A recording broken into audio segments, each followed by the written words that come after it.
मङ्गलं भगवन् शम्भो मङ्गलं वृषभध्वजा मङ्गलं पार्वतीनाद मङ्गलं भक्तवत्सल ओङ्कारं बिन्दुसंयुक्तं नित्यं ध्यायन्ति योगिनः कामदं मोक्षदं तस्मात् ओङ्काराय नमो नमः। सर्वमङ्गलमाङ्गल्ये शिवे सर्वार्थसाधके शरण्ये त्र्यम्बके गौरि नारायणि नमोऽस्तु ते नारायणि नमोऽस्तु ते। పరమ పూజ్యులు పవిత్రాత్మకులు మహర్షులు తత్వవేత్తలు బ్రహ్మవేత్తలకు నమస్కరిస్తూ భారతమాతకు హోమాతకు వేదమాతకు వేదామాతకు నమస్కరిస్తూ సర్వాంతర్యామి సచ్చిదానంద భగవంతునకు అధిష్టాన దేవత శ్రీ పరమేశ్వరి అమ్మవారికి నమస్కరిస్తూ పూజ్య మహాత్ములందరికీ నమస్కరిస్తూ అందరి హృదయ కమలములో విరాజమానుడై ప్రకాశించే పరమాత్మకు నమస్కారములు. హరయ పుత్ర కామేష్టి అందు పరమాన్నమున పరగజనించిన పరబ్రహ్మము. హరయ పుత్ర కామేష్టి అందు పరమాన్నమున పరగజనించిన పరబ్రహ్మము. సురుల రక్షింపగ అసురుల శిక్షింపగ స్థిరమై ఉదయించిన దివ్య తేజము రాముడు రాఘవు. రవికులుడితడు భూమి జకుపతి అయిన పురుష నిధానము. వేద వేదాంతములందు విజ్ఞాన శాస్త్రములందు పాదుకొన పలికేటి పరమార్థము. వేద వేదాంతములందు విజ్ఞాన శాస్త్రములందు పాదుకొన పలికేటి పరమార్థము. బోధితో శ్రీ వెంకటాద్రి కొంచి విజయనగరాన. బోధితో శ్రీ వెంకటాద్రి కొంచి విజయనగరాన. ఆదికి అనాది అయిన వర్షావతారము. ఆదికి అనాది అయిన అర్చావతారము. రాముడు రాఘవుడు రవికులుడితడు భూమి జకుపతి అయిన పురుష నిధానం. రాముడు రవికులుడితడు.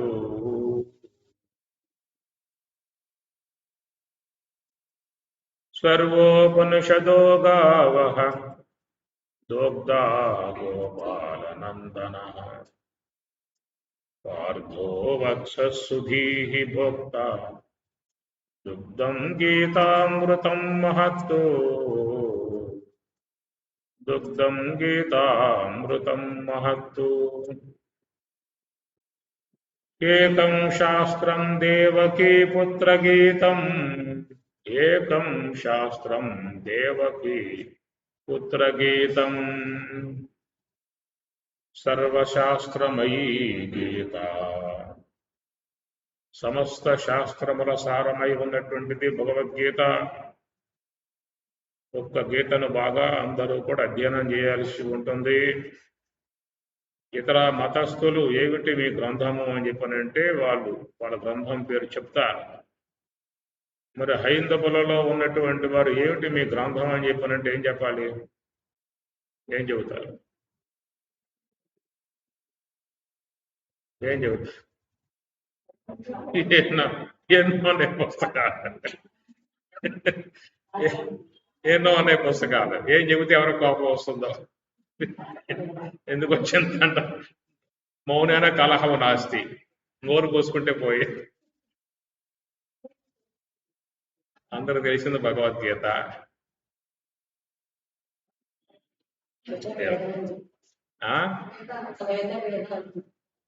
అదే వేదములని అవని ఇవన్నీ నానా రకాలని, వేద పంచదశి, నైష్కర్మ సిద్ధి, విచార సాగరం, వృత్తి ప్రభాకరం, ఖండన కంఠగాద్యం, చిత్సుఖి, వాక్య వృత్తి, వాక్య సుధ,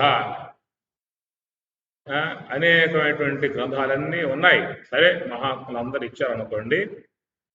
కాబట్టి ఏవి ఉన్నా కానీ మనకి విశ్వంభరుడు సాక్షాత్ శ్రీమన్నారాయణుడు వాసుదేవుడై అవతరించి లోకానికి సమస్త శాస్త్రాలను పిండి ఇది శ్రీమద్ భగవద్గీత ఉపనిషత్సు అనే విధానముగా 108 ఉపనిషత్తుల సారముగా ఆయన గారు ఇచ్చారు.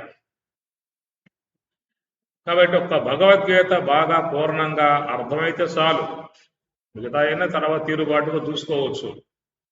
ఒక్క గీత కనుక అర్థమైందా అంటే చాలా వరకు మనం ధన్యులము, జ్ఞాన విధానములో చక్కటి అవగాహన కలిగి ఉన్నటువంటి వారము, మంచి మార్గముగా పయనించేటువంటి వాళ్ళము. కాబట్టి ప్రకారముగా మన యొక్క హైందవ సంస్కృతిలో ఉన్నటువంటి అందరూ కూడా బౌద్ధులు హైందవ అనగా హిందువులే, ఆర్య సమాజంలో వాళ్ళు భాగమే. జైనులు కూడా హిందువులే, బౌద్ధులు హిందువులే, శాక్తేయులు హిందువులే, అట్లనే ద్వైతులు హిందువులే, విశిష్టాద్వైతులు హిందువులే, అద్వైతులు హిందువులే. మరి అందరూ అయి ఉండి ఎందుకు ఈ గొడవంతా కూడా నానా రకాలుగా పెట్టుకుని నాది ఉన్నది అర్థమే సాగు చేస్తున్నాం. ఇక్కడ ఒకటే ఇవన్నీ పెట్టుకుని ఉన్నటువంటి విధానం. సగటు మానవుడు ఎటు పోవాలో అర్థం కాని విధానం. వాళ్ళు చెప్పేది కరెక్టా, వీళ్ళు చెప్పేది కరెక్టా, వాళ్ళు చెప్పేది కరెక్టా అని సామాన్య మానవుడికి ఉండేటువంటి సందేహాలు. ద్వైతులు మేము చెప్పేది కరెక్ట్ అంటారు, విశిష్టాద్వైతులు మేము చెప్పేది కరెక్ట్ అంటారు, అద్వైతులు మేము చెప్పేది కరెక్ట్ అంటారు, బౌద్ధులు మేము చెప్పేది కరెక్ట్ అంటారు, జైనులు మేము చెప్పేది కరెక్ట్ అంటారు, యేసు వాళ్ళైతే మేము చెప్పేది కరెక్ట్. మా యేసయ్యే దేవుడు, ఇంకెవడు దేవుడు కాదు లోకంలో. వాళ్ళ గొడవ. ఇస్లామిక్ వాళ్ళు మా అల్లానే దేవుడు, ఆయన చెప్పని. ఈ విధంగా ఉన్నప్పుడు సగటు మానవుడు సామాన్యుడు ఎటుపోవాల్సి వస్తుంది? దిక్కుతోని పరిస్థితి. గ్రామానికి బయలుదేరావు, పోతే అక్కడ 10 దారులు ఉన్నాయి, సీళ్ళు ఉన్నాయి. ఏ దారిలో పోవాలి? వాడు ఈ దోవలో పోరా అంటాడు, ఇంకోటి ఈ దోవ అన్నాడు, ఇంకోటి ఈ దోవలో పోవాలి. 10 మంది 10 దోవలు చెప్పారు. ఎటు పోతాప్పుడు నువ్వు ఆడే కూర్చుంటావు. ఏదో ఒకటి ఉంటే సరిపోతుంది కదా. ఎందుకు ఇన్ని గొడవలు అసలు చెప్పండి? మనసు ప్రశాంతంగా పెట్టుకోవాలి, లోనన్న ఆత్మానందాన్ని పొందాలి, ఇంతే కదా. బతుకేం కావాలి చెప్పేం కాదు. మనసు ప్రశాంతంగా ఉండాలి, ఆరోగ్యంగా ఉండాలి, ఆత్మానందంతో ఉండాలి, ఇంతే. దీనికోసం పెద్ద పెద్ద రగడలు, పెద్ద పెద్ద గొడవలు, పెద్ద పెద్ద చర్చలు. వాడొచ్చి ఎట్లానే, ఇడొచ్చి ఎట్లానే, ఇడొచ్చి ఇంకో రకంగా పెట్టే, ఇట్లా పెట్టే, అట్లా పెట్టే, మాది గొప్ప మీది గొప్ప. ఎందుకు వచ్చినప్పుడు జీవితానికి ఏం కావాలి? ప్రశాంతం, సంతోషకరం, సామరస్యం, వైషమ్యాలు లేక, విద్వేషాలు లేక, అందరూ సర్వమానవ సౌభ్రాతృత్వం కదా. సమో సర్వేషు భూతేషు తిష్టంతం పరమేశ్వరం. దేహాలు వేరువేరుగా ఉన్న లోన ఉన్న వస్తువు ఒకటే చెప్పేది. విద్యా వినయ సంపన్నే బ్రాహ్మణే కవి సునిశైవ స్వామి చెప్తున్నాడు కదా. అయ్యా, దేహాలు వేరుగా ఉన్న లోన ఉన్న వస్తువు ఒకటే. మత్త పరతరం రాంజం కించిత్ అచ్చు ధనంజయ మరి సర్వం ఇదం కూడా. చక్కగా విషయం అంతా కూడా మరి తేట తెల్లగా ఉన్నప్పుడు, అందరూ మానవులంతా ఒక్కటే అనే భావన ఉన్నప్పుడు, అందరూ కూడా ఒక సోదర భావనతో లేదా ఆత్మీయ భావన, సోదర భావన కొంచెం తక్కువగా ఉంటుంది. వాళ్ళలో వైషమ్యాలు ఉన్నాయి సోదరులకు కూడా. ఆత్మీయ భావన అంటే అందరూ ఒకే ఒక్క ఆత్మస్వరూపులు, ఆత్మ కంటే భిన్నం కాదని కేదుగా చేస్తారని చెప్పేది. నిన్న కూడా విషయం వచ్చింది కదా. సర్వం ఏతద్ బ్రహ్మ అయం ఆత్మ బ్రహ్మ. అందరిలో కూడా ఆ బ్రహ్మమే ఆత్మరూపముగా ఉన్నది. అనేటువంటి యొక్క విధానం ఉన్నప్పుడు అలాంటి ఆ భావం ఎందుకు రావట్లే వ్యక్తికి? కొన్ని ఎన్ని శాస్త్రాలు అధ్యయనం చేస్తే వస్తుంది? రాగద్వేష వియుక్తై తు విషయాన్ ఇంద్రియై చరన్ ఆత్మవశ్యై విధేయాత్మ ప్రసాదం అధిగచ్చతి. ప్రసాదం అధిగచ్చతి. ప్రసాదం అంటే పరమాత్మ యొక్క అనుగ్రహం. ప్రసాదం అంటే గుళ్ళో పెట్టేటువంటిది, అది తీసుకుందాం, అది మంచిదే. కాబట్టి ప్రసాదం అంటే భగవద్ అనుగ్రహం. భగవద్ అనుగ్రహంతో లభించేటువంటి ఆ ప్రసన్నత, ఆత్మస్థితి, ఆనంద స్థితి, పరమశాంతి స్థితి, నిర్మల స్థితి, ఇవి మన జీవితంలో కోరుకుంటూ ఉన్నాం. ఎవరైనా కోరుకునేది ఏమండి? శాంతిగా ఉండాలి, సుఖంగా ఉండాలి, హాయిగా ఉండాలి, ఏ యొక్క బెడదలు లేకుండా ఉండాలి, ఏ దుఃఖాలు లేకుండా ఉండాలి, అందరం కూడా మంచిగా ఉండాలి. ఇదే భావం మనిషిలో ఉండేటువంటి భావం. అది మనకి శాస్త్రం ఒక పక్క అందిస్తూనే ఉన్నది. మనకెందుకు ఇవన్నీ కూడా ఆకలింపబడవు? మరి అవన్నీ ఎందుకు మనకు కొంచెం మనసులోకి సామరస్య విధానముగా ప్రవేశించదా విధానం రావటం లేదు? ఇంకెప్పుడు వస్తాయి? ఇంకా బాల్యం పోయి యవనం పోయి ఏ జీవితం 3 నాళ్ళ ముచ్చట అన్నారు కదా. 4 నాళ్ళ ముచ్చట, 5 నాళ్ళ ముచ్చట, ఎన్నాళ్ళ ముచ్చట? 4 లేవా? ఆయన ఇవ్వలేదే. కౌమారం యవ్వనం జరా ఆయన ఇచ్చింది 3. స్వామివారు ఇచ్చింది 3. ఏ స్వామి 4 ఇస్తే నీ సొమ్మేం పోయేది? మరి 6 ఇస్తే నీ సొమ్మేం పోయేది? మళ్ళీ రిపీట్ చేసుకో. మళ్ళా ఇప్పుడు బాల్యం అయ్యింది, యవనం తడిచిపోయింది, వృద్ధాప్యం వచ్చింది, మళ్ళా బాల్యం, మళ్ళా యవనం, మళ్ళా వృద్ధాప్యం. 3 ట్రిప్పులు ఇస్తే 3 ట్రిప్పులు ఇస్తే చాలా మందిలో పశ్చాత్తాపం, అనేది తెలియకుండా పోయింది, నాకు తెలియదు, గడిచిపోయింది జీవితం, వృద్ధాప్యం వచ్చేసేసింది, అదే అని చెప్పని బాధపడతా ఉన్న పరిస్థితి. అట్లాగా ఆ వివేకం లేకపోవడం వల్ల, సరైనటువంటి జ్ఞానం లేకపోవడం వల్ల ఆ జీవితం ఉపయోగించుకునే విధానం లేకుండా గడిచిపోయింది అనుకో. మళ్ళా ఇచ్చామనుకో పశ్చాత్తాపం ఉండదు వీడికి. అప్పుడు జాగ్రత్త పడతాడు. ఓహో, అప్పుడు ఆ యవనం మనం వృధా చేసుకున్నాం కాబట్టి ఇప్పుడన్నా కాస్త జాగ్రత్త పడే విధానంగా పోదామని చెప్పేసి అని వ్యక్తి భావించుకుంటాడు కదా. ఎందువల్ల? నీ చేతులు ఉన్న పని కదా, నీ సొమ్మేం పోయింది ఇస్తే. చట్టం మార్పు చేయాలి. రాజ్యాంగ చట్టం మారిపోవట్లా. అంబేద్కర్ రాశాడు, స్వాతంత్ర్యం వచ్చిన తర్వాత 50 ఏళ్ళు అయిపోయింది. 50 ఏళ్ళు అయిన తర్వాత 50 ఏళ్లలో మనం 60 సార్లు చట్ట సవరణ చేశాం. చట్ట సవరణలు జరుగుతూ ఉన్నాయి పార్లమెంట్లో, అసెంబ్లీలో. అన్నప్పుడు మరి మేమే మార్చుకుంటున్నాం స్వామి చట్ట సవరణలో. నీ చట్టం ఏమిటి ఇట్లా పెట్టు కూర్చున్నాం? అదే చట్టమా? ఎప్పుడో రాసా ఓల్డ్ చట్టం అట్లాగా ఉండాలా? మారుతున్నావు కూడా. మాకు ప్రసాదించు, నీ చేతుల్లో ఉన్న పని కాబట్టి. వృద్ధాప్యం పోగానే మన బాల్యం అంటే కొంచెం ఇబ్బంది పడవచ్చు, యవనం ఇచ్చేయి. అట్లా ఇగిపోయాయి. ఒకేసారి ఛాన్స్ వచ్చింది, పోయింది, అంతే. మళ్ళా ఇంకో దేహం ఇస్తా కదా, అప్పుడు ఇస్తా అని చెప్పని అంటాడు. ఏ దేహం ఇస్తా? నాకే నమ్మకం. నువ్వు మానవ దేహం ఇస్తే పర్వాలేదు, బెటర్, నాకు కొంచెం నిర్భరం ఉంటుందో స్వామి, నాకు మానవ దేహం ఇస్తా అని చెప్పన్నాడు కాబట్టి ఆ సరైన యవనాన్ని మంచిగా వినియోగింపజేసుకుంటా అని చెప్పేసి. నువ్వు ఏ దేహం ఇస్తావు? 83,99,999 దేహాలు పెట్టు కూర్చున్నావు పక్కన. ఈ బుట్టలన్నీ పెట్టు కూర్చున్నావు. ఏ తట్లో పడేస్తావు, ఏ బుట్టలో పడేస్తావు, ఏ పశువుగా పుట్టిస్తావో, పచ్చిగా పుట్టిస్తావో, ఏం చేస్తావు తెలియని విషయాలు అయిపోయాయి. అది చెప్పితే కూడా మనకు జాగ్రత్త పడే అవకాశాలు ఉంటాయి. అది చెప్పకపోయి ఆ విషయాలే. ఇట్లా ఉంది వెనకాల ఉన్నటువంటి చట్ట విధానం అంతా కూడా ఆ ప్రకారంగా ఉన్నది. కాబట్టి ప్రకారంగా చూసినట్లయితే లోకంలో ఎన్ని కూడా ఏర్పడి మానవుణ్ణి కంపలో పడ్డ కాకిలాగా చేసి పారేశారు. అది బయటికి ఏదో వచ్చే అవకాశం లేదు, ఆడ బతికే అవకాశం లేదు. ముళ్ళు గుచ్చుకుంటా ఉన్నాయి. ఆడ ఉందామా అంటే కుదిరే వ్యవహారం కాదు. బయటకు వద్దామా వచ్చే అవకాశం లేని విధానాలుగా మరి నాడు సొసైటీలో చూసినట్లయితే నానా రకాలై ఉన్నటువంటి సిద్ధాంతాలన్నీ కూడా వచ్చేసేసి మానవుణ్ణి తిప్పలు పెడతా ఉన్నాయి, తంటాలు పెడతా ఉన్నాయి. కాబట్టి మన వాళ్ళైనా బుద్ధి తెచ్చుకోవాలి. ఎట్లయితే వాళ్ళు చెబుతూ ఉన్నారు మా యొక్క ఇది బైబుల్ అని చెప్తున్నారు, మాదేదో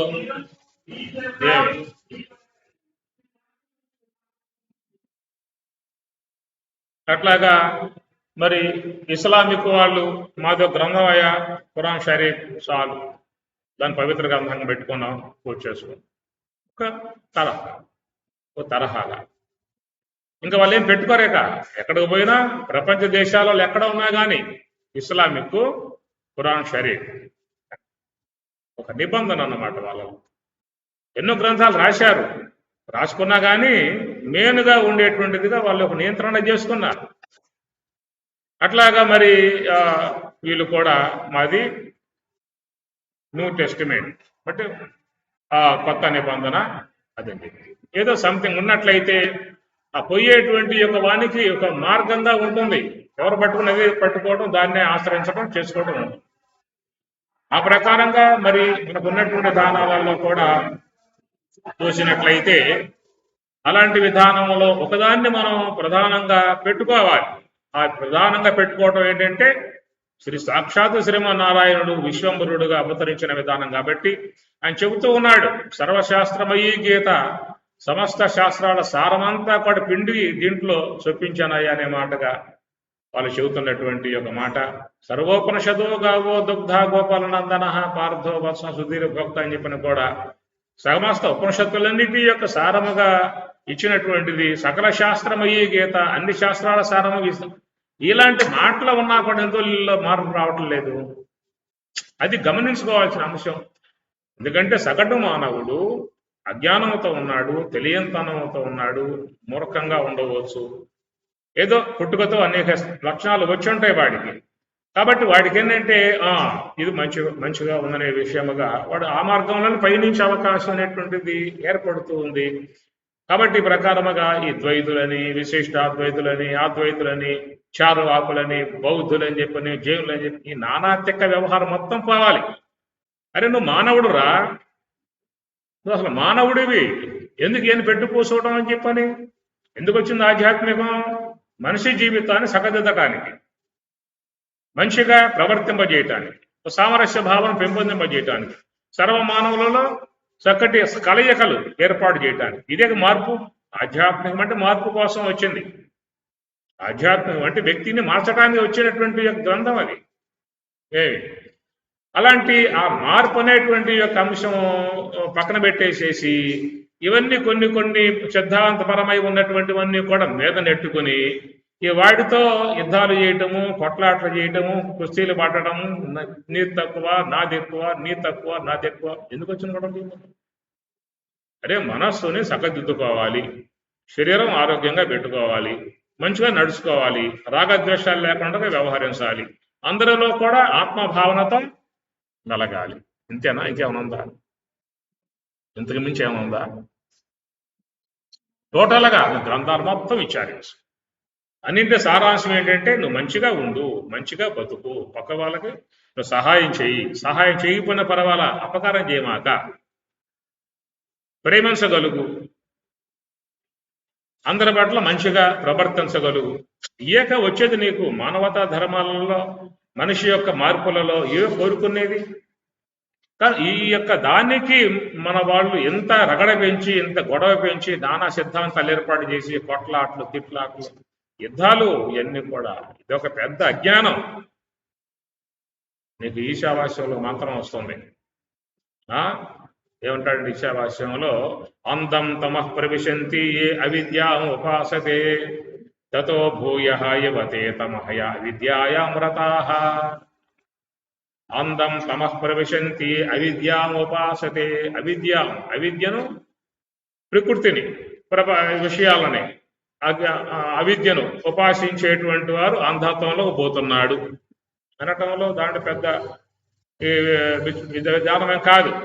అవిద్యను ఉపాసించేవాడు అంధత్వంలో పోతున్నాడు అంటాం ఎలాంటి యొక్క తేడా ఏమి లేదు. తతో భూయః యవతే తమహయ విద్యాయామృతాః.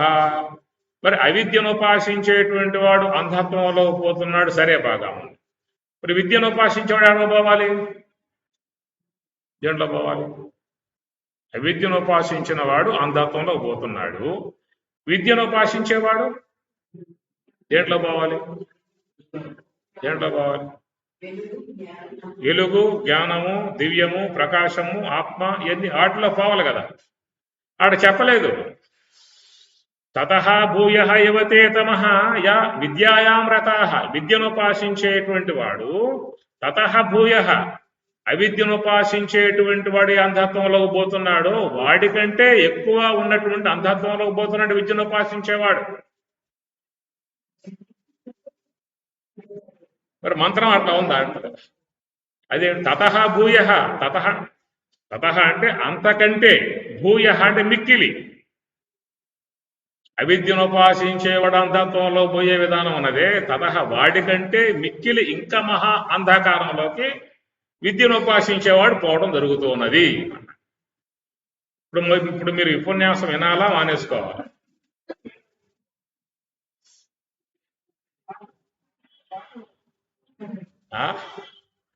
ఇప్పుడు ఉపన్యాసం మీరు వినాలా మానేసుకోవాలా? ఈ లెక్కను చూస్తే స్వామి నమస్కారం, మా విద్య మాకు బాగా ఉందలే, అంధత్వంలోకి పోతున్నా అని చెప్పి అన్నారు. ఇంకా అంతకంటే ఎక్కువ అంధత్వంలో పోయేదిగా ఉంటే ఇది మాకెందుకు, ఇది మీరే పెట్టుకోండి అనే విషయం వచ్చేది. అసలు దాని స్వరూపం ఏమిటి? విద్యయా అమృతం అశ్నుతే, అవిద్యయా మృత్యుం తీర్తవా, అవిద్యాంశము ద్వారా మృత్యువును దాటి విద్యయా అమృతం అశ్నుతే, విద్య ద్వారా అమృత ప్రాప్తిని పొందుతున్నాడు అంటంలో తేడా ఉందా? ఏమన్నా భేదం ఉందా? విద్య ద్వారా అమృత ప్రాప్తిని, మోక్షాన్ని, బ్రహ్మమును పొందుతున్నాడు అంటంలో లేదుగా, తేడా లేదుగా, సవ్యంగా ఉండగా. విద్యయా అమృతం అశ్నుతే, ఆడు చెప్పిన మాటే ఈశావాస్యంలో. ఇక్కడ ఈ మంత్రము, అక్కడ ఆ మంత్రం చెప్పాడు. అక్కడేమన్నాడు? విద్యయా అమృతం అశ్నుతే, విద్య ద్వారా అమృత ప్రాప్తిని పొందుతున్నాడు. బాగా ఉందాయా? దానికి చాలా మంచిగా ఉన్నది అంట మనం కూడా. మరి ఇక్కడ ఎట్లా చెప్పావు? తతః భూయ యువతే తమహయా విద్యాయామృతా, అవిద్య ఉపాసించేవాడు అంధత్వంలోకి పోతా ఉన్నాడు, విద్యను ఉపాసించేవాడు వాడికంటే ఇంకా అంధత్వంలో పోయేటువంటి వాడు ఉన్నాడు. లోకంలో ఈ వర్గం ఇంతే, ఈ కొట్టుకు చచ్చేటువంటి వర్గం అంతా ఇట్లా పోయేటువంటి వాళ్ళే. ఈ మతాలు పైన వేసుకుని నా సిద్ధాంతాలు గొప్ప అని చెప్పని మానవులందరినీ కూడా నానా రకాలుగా తిప్పలు పెట్టి, ఇబ్బందులు పెట్టి, వాడిని అడ్డగోలుగా చేసి అటు పోనివ్వకుండా ఇటు పోనివ్వకుండా పాతాలను తొక్కి పారేసేటువంటి ఏ సిద్ధాంతాలు అయితే కలిగి ఉన్నారో వాళ్ళంతా పోయేది దీంట్లోకి. నువ్వు చెప్పు, నువ్వు తెలుసుకో ముందు, అసలు నువ్వు తెలుసుకుని లోకంలోకి చెప్పడం ప్రారంభం చెయ్యి. అంతే తప్ప ఏదో నాకు ఒక గుర్తింపు కావాలి, నేను 10 మంది చేత పూజింపబడాలి, నాకు పల్లకేసేవాళ్ళు కావాలి, నా పెద్ద పెద్ద పూలమాలలు వేయాలి, పెద్ద పెద్ద బిరుదులు వేయాలి, గండపెండ తొడగాలి, దిక్కుమాల వ్యవహారం. రుద్రాక్షమాలలో ఇన్నుంటాయి చూడండి, మీరు కావాలి పీఠాధిపతులకి ఇన్నుంటాయి రుద్రాక్ష. ఎందుకు బరువు? నీకు గాడిద బరువు ఎందుకయ్యన్ని? ఎందుకమ్మా? నువ్వు మనిషివి కదా, మానవత్వంతో జీవించు, ప్రశాంతంగా జీవించు. నువ్వు ధ్యానం చేయి, నన్ను ధ్యానం చేయించు. నువ్వు నామస్మరణ చేయి, జపం చేయి, నాకు నా నామస్మరణ చెప్పు. ఇద్దరం కలిసి వెళ్దాం. సహనవు అవతు సహనవు పునక్తు సహవీర్యం కరవావాయ్ తేజస్వినవు అధీతమస్తు మా విద్విషావహై. చెబుతంగా మంత్రం మనం ఉపన్యాసం లాస్ట్లో ఏమంటాం? సహన అవతు సహనవు పునక్తు సహవీర్యం కరవావహై. అర్థం ఏంటి చెప్పండి? ఎన్నోసార్లు విన్నారుగా, వింటున్నామండి మొత్తానికి రోజు తెలియదు. సహనవు అవతు, నవ్వు అంటే నీవు నేను అంటే శిష్యుడు చెప్పే గురువు అనమాట. నవ్వు అహం నవ్వు నహ అస్మశబ్దం. నవ్వు మన ఇద్దరం గురు శిష్యులు ఇద్దరుగా ఉన్నటువంటి విధానంగా సమాన భాగం చెప్పినారు.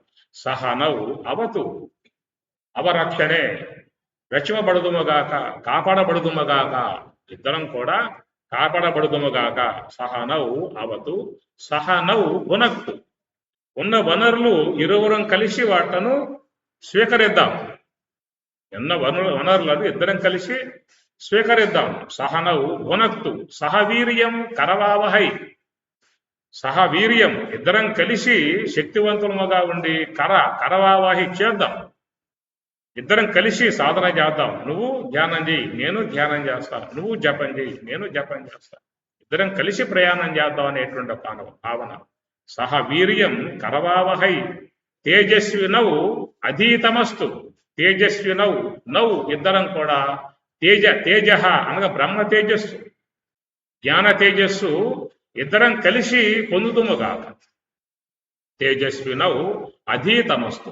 మా విద్విషావహై, మా విద్విషావహై, మా అంటే వద్దు, విద్విషములు, విద్విషావహై అంటే ద్వేషములు, వైషమ్యములు, కక్షలు, వైరములు, ప్రతీకారములు, ఇవన్నీ కూడా లోన చేరి ఉన్నటువంటి యొక్క ఆశ్రయ సంబంధ గుణాలు. మన గీత చదువుతున్నాం కదా, 16వ అధ్యాయం పేరేమిటి? ఏం పేరు 16వ అధ్యాయం పేరు? దైవాసుర సంపత్తి విభాగం. 2 సంపదలు.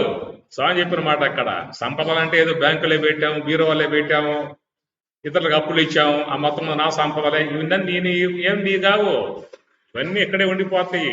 నీ ఇల్లు ఇక్కడే ఉంటుంది, నీ పొలాలు ఇక్కడే ఉంటాయి, నీ ప్లాట్లు ఇక్కడే ఉంటాయి, నీ భూములు ఇక్కడే ఉంటాయి, నగలు ఇక్కడే ఉంటాయి, మొత్తం ఇక్కడే ఉంటాయి. నా సంపదలు అనే విషయముగా స్వామి చెప్పిన మాట, దైవీ సంపత్తి, ఆశ్రయ సంపత్తి, 2 నీ సంపదలు, నీ ఎమ్మటే వచ్చే సంపదలు. కనుక 16వ అధ్యాయం ముఖ్యంగా చదువుకోవాలి అందరూ కూడా. భగవద్గీతను అధ్యయనం చేయటానికి ముందున్నదే, తత్వశాస్త్ర అధ్యయనం చేయటానికి ముందు అందరూ కూడా చదవాల్సినటువంటి యొక్క అధ్యాయాలు 16వ అధ్యాయము, 17వ అధ్యాయం 2 కూడా. అవి 2 కూడా ఏంటంటే అధికార లక్షణం. భగవద్గీత 15వ అధ్యాయముతో జ్ఞానబోధ అయిపోయింది. ఇది గుహ్యతమం శాస్త్రం ఇదముక్తం మయా నఘ ఏతద్బుద్ధ్వా బుద్ధిమాన్ శాత్ కృతకృత్యశ్చ భారత అన్నాడు. 15వ అధ్యాయం చివరిలో శ్లోకం ఏంటి? ఇతి అంటే అయిపోయింది. అథ అంటే ఆరంభం. అథ కర్మయోగ, అథ జ్ఞానయోగ, ద్వితీయోధ్యాయ, అథ తృతీయోధ్యాయ, అథ చతుర్థోధ్యాయ. అథ అంటే ఆరంభం, ఇతి అంటే ముగింపు. ఇది శ్రీమద్భగవద్గీత సూపనిషత్సు బ్రహ్మ విద్యాయాం యోగ. ఇది అయిపోయాక అట్లాగా భగవద్గీత 2వ అధ్యాయం 11వ శ్లోకంతో భగవంతుని యొక్క బోధ ఆరంభం చేయబడింది. అట్లా చేయబడ్డటువంటి యొక్క ఆ జ్ఞానం సాగి సాగి సాగి సాగి సాగి సాగి చివరికి పురుషోత్తమ ప్రాప్తి అనే కాడకు వచ్చింది. ఇంకా పురుషోత్తమ ప్రాప్తి అనే విషయం అయిన తర్వాత ఇంకా చెప్పాల్సి ఉంటుందా? అంతా భోంచేశారు, ఇస్తల మొత్తం మడిశారు, పక్కన పడేశారు, చేకట్టుకున్నారు, మళ్ళీ వంటారమని చేస్తారా? అయిపోయి పాత్రలు గడి పక్కన పెట్టడమే. కాబట్టి ఆ ప్రకారంగా ఏ యొక్క విషయముగా పరమాత్మ తన జ్ఞాన అంశాన్ని ప్రారంభించాడో అలాంటి యొక్క అంశం పురుషోత్తమ ప్రాప్తి యోగముతో అయిపోయింది. పురుషోత్తమ ప్రాప్తి యోగం పొందాక ఇంకా పొందాల్సిన అంశం ఇంకే లేదా, చెప్పాల్సిన అంశం లేదేక. కాబట్టి ఆ ప్రకారముగా యస్మాక్షరం అతీతోహం అక్షరాదపి చ ఉత్తమ అతోస్మి లోకే వేదేశ ప్రదిత పురుషోత్తమ చెప్పాడు. అయిపోయింది. లాస్ట్కి ఇతి గుహ్యతమం శాస్త్రం ఇదముక్తం. అయా చెప్పాల్సిన అంశం చెప్పేశాను, ఇక ఇంతటితో సమాప్తి. సన్మంగళాని భవంతు. ఓం శాంతి శాంతి శాంతి. అయిపోయింది. మరి అయిపోయాక ఏమిటి? ఇంక 2 అధ్యాయాలు. 2 అధ్యాయాలు ఏమిటి? దైవాసుర సంపద్ విభాగ యోగం ఏమిటి, శ్రద్ధాత్రి విభాగ యోగం ఏమిటి అని చెప్పనంటే వ్యక్తి యొక్క వ్యక్తిత్వమును పెంపొందింపజేయడానికి, అనగా అధికార లక్షణం. నువ్వు ఈ జ్ఞానాన్ని పొందాలని చెప్పనంటే నీలో ఉండాలి అని అర్థం అన్నమాట. అధికారి లక్షణం సూచించే విధానం అన్నమాట. వ్యాసాస్త్రం పోదాన్ని నీకు అక్కడ ఏమంటే శారణిస్తారా పాఠశాలలో? నేను పోయాక వ్యాసాస్త్రం సంవత్సర కాలం అక్కడ సేవ చేయాలి. ఆ సేవ చేయడం కూడా సామాన్య విషయం కాదు. ఎన్నో తెప్పలు పడ్డాం. గోలు కూడా పేడ ఎత్తేయాలి, శుద్ధం చేయాలి. నైట్ ఒకసారి సిమెంట్ బస్తాలు వచ్చాయి, మొత్తం నెత్తినేసుకుని గూడాలో పడేసాం. ఒళ్ళంతా సిమెంట్. ఇన్ని పనులు చేసిన తర్వాత తప్ప లోనకు రానివ్వరా. అట్లా పిప్పలాద మహర్షి కూడా అదక అపంది కాత్యాయన అనే విధానం 6 మంది వస్తే అడిగారు, అయ్యా మీ వద్ద బ్రహ్మ విద్య కోసం వచ్చాము అని చెప్పి అన్నారు. పరిశుభ్రోపనిషత్తులో వచ్చే అంశాలు. సంవత్సరథ అంటారు. సంవత్సర కాలం పాటు మీరు మా ఆశ్రమంలో ఉండండి. ఉండి ఏం చేయాలి? ఉంటాయి, ఆశ్రమ పనులు ఉంటాయి.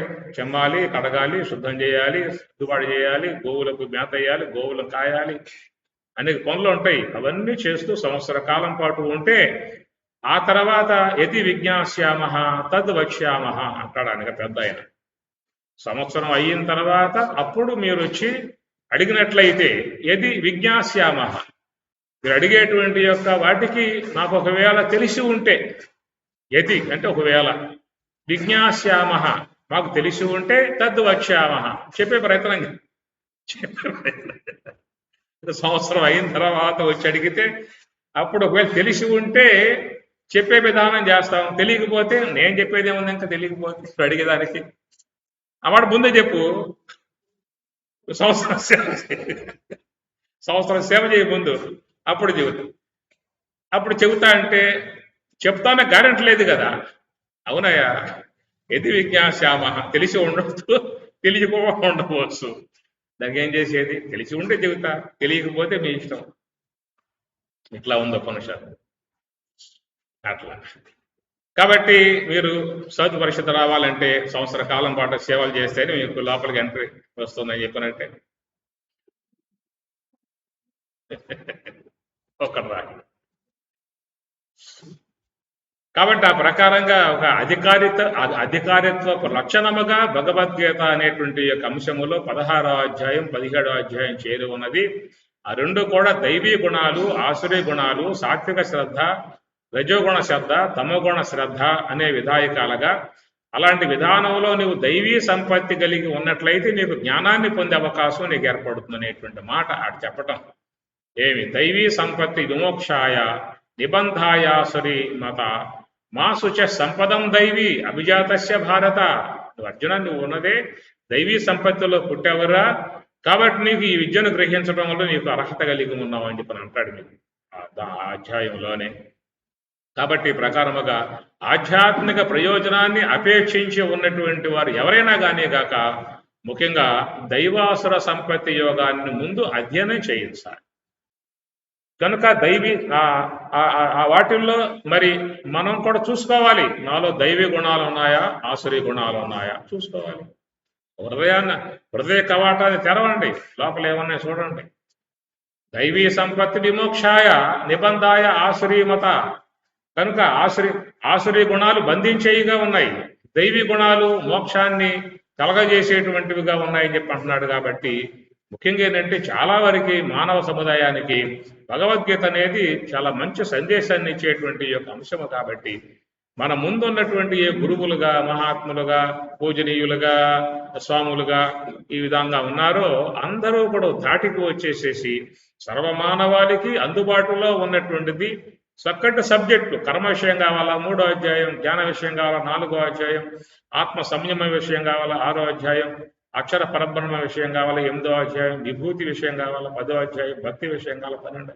డివైడ్ చేయబడ్డాయి అన్ని కూడా సులభంగా ఉన్నటువంటి యొక్క అంశములు. కాబట్టి ఆ ఒక్కదాన్ని అందరికీ కూడా మానవాళికి బోధించి అందరూ ఒకే తాటిల్లో నడిచి ఒకే మార్గముగా చెప్పినట్లయితే ఎంత గొడవ, ఎంత గందరగోళం, ఎంత గజిబిజి ఉండే విధానం లేదు.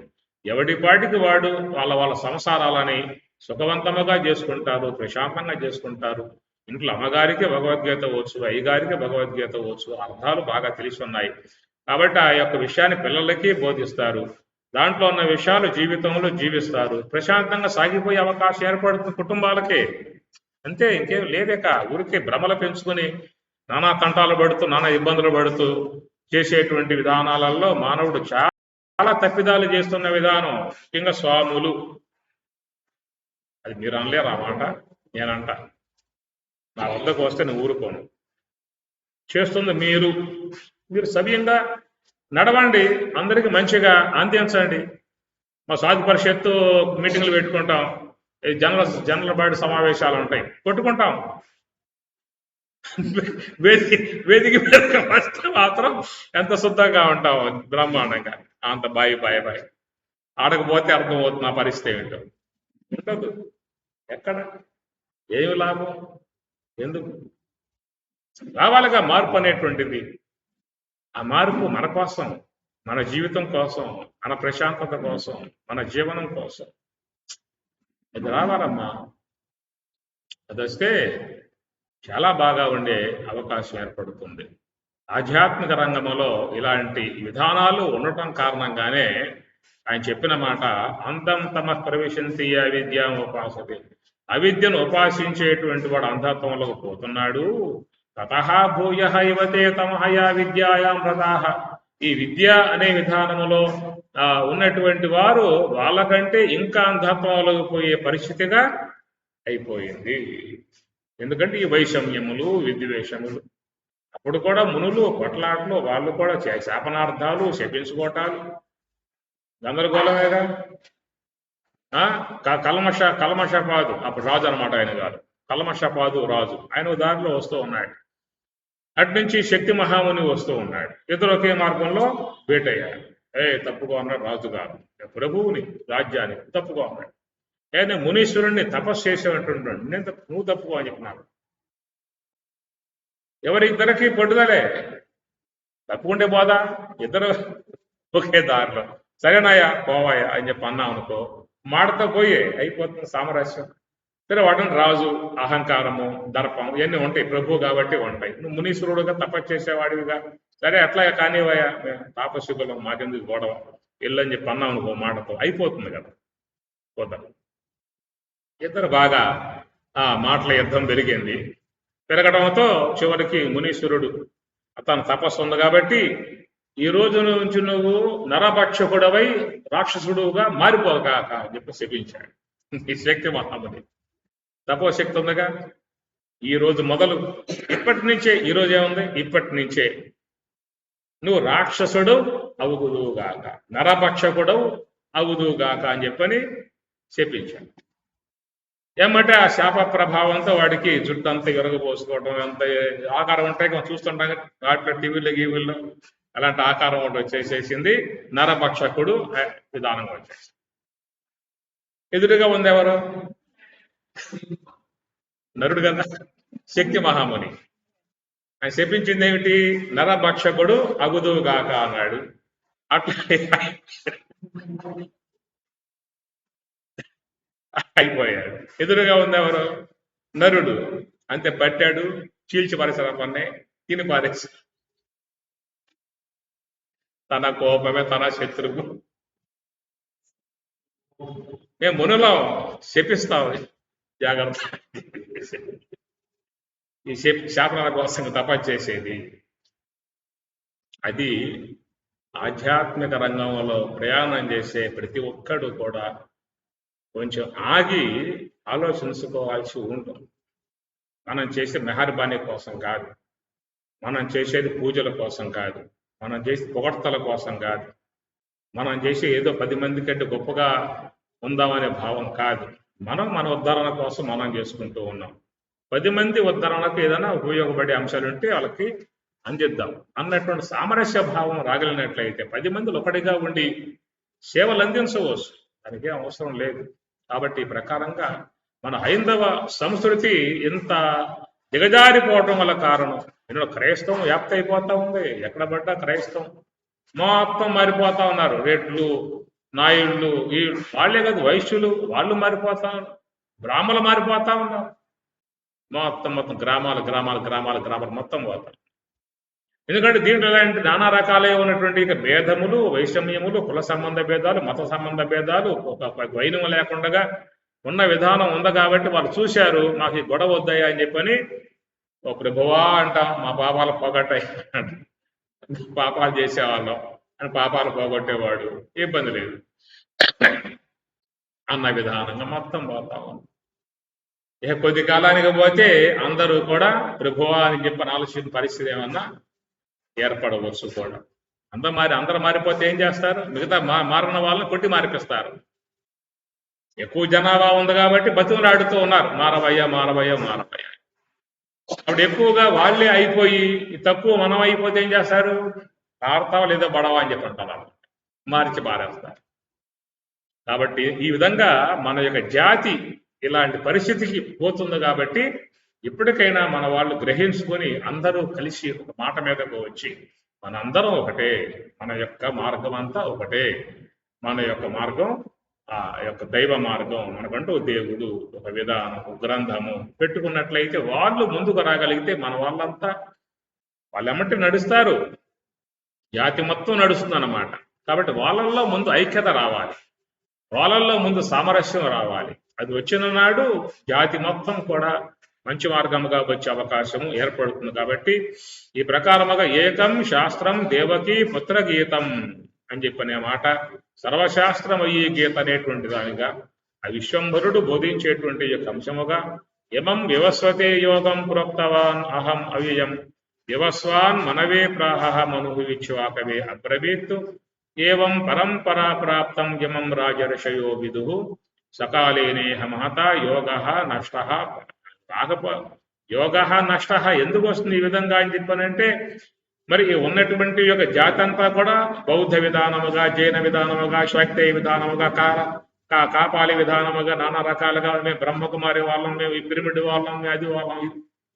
ఏమిటమ్మా ఇవన్నీ కూడా ఎందుకమ్మా?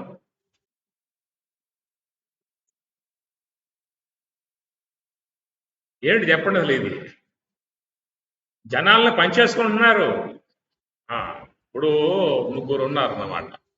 ఒకటికి 50 గొర్రెలు ఉన్నాయి, మరొకరికి 50 గొర్రెలు ఉన్నాయి, ఇంకొకటికి కూడా 50 గొర్రెలు ఉన్నాయి అన్నమాట. అయితే ఏమవుతుందంటే కలిసిపోతా ఉన్నాయి. ముగ్గురు కూర్చున్నారు, ఇది కాదురా మార్గం, ఏదన్నా చేసుకోవాలని చెప్పే ఉద్దేశంతో ఎట్లా చేద్దాం, కలిసిపోతా ఉన్నాయి కదా ఒకళ్ళొకళ్ళయి అని చెప్పిన విధానంలో వాళ్ళు ముగ్గురు గొడవలుక్కుని ఏం చేశారంటే, సరే మా 50 గొర్రెలకు నేను తోకలు కోసేసుకుంటా,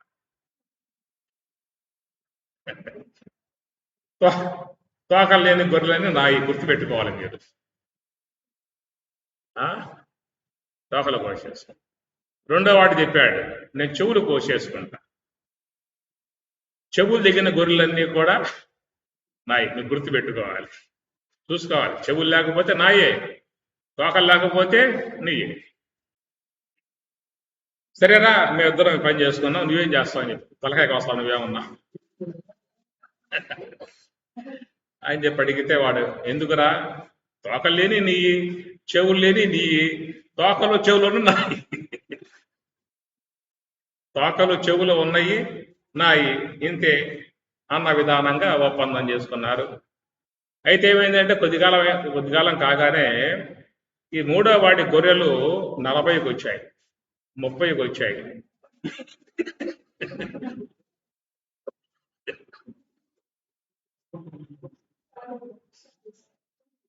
20కి వచ్చాయి.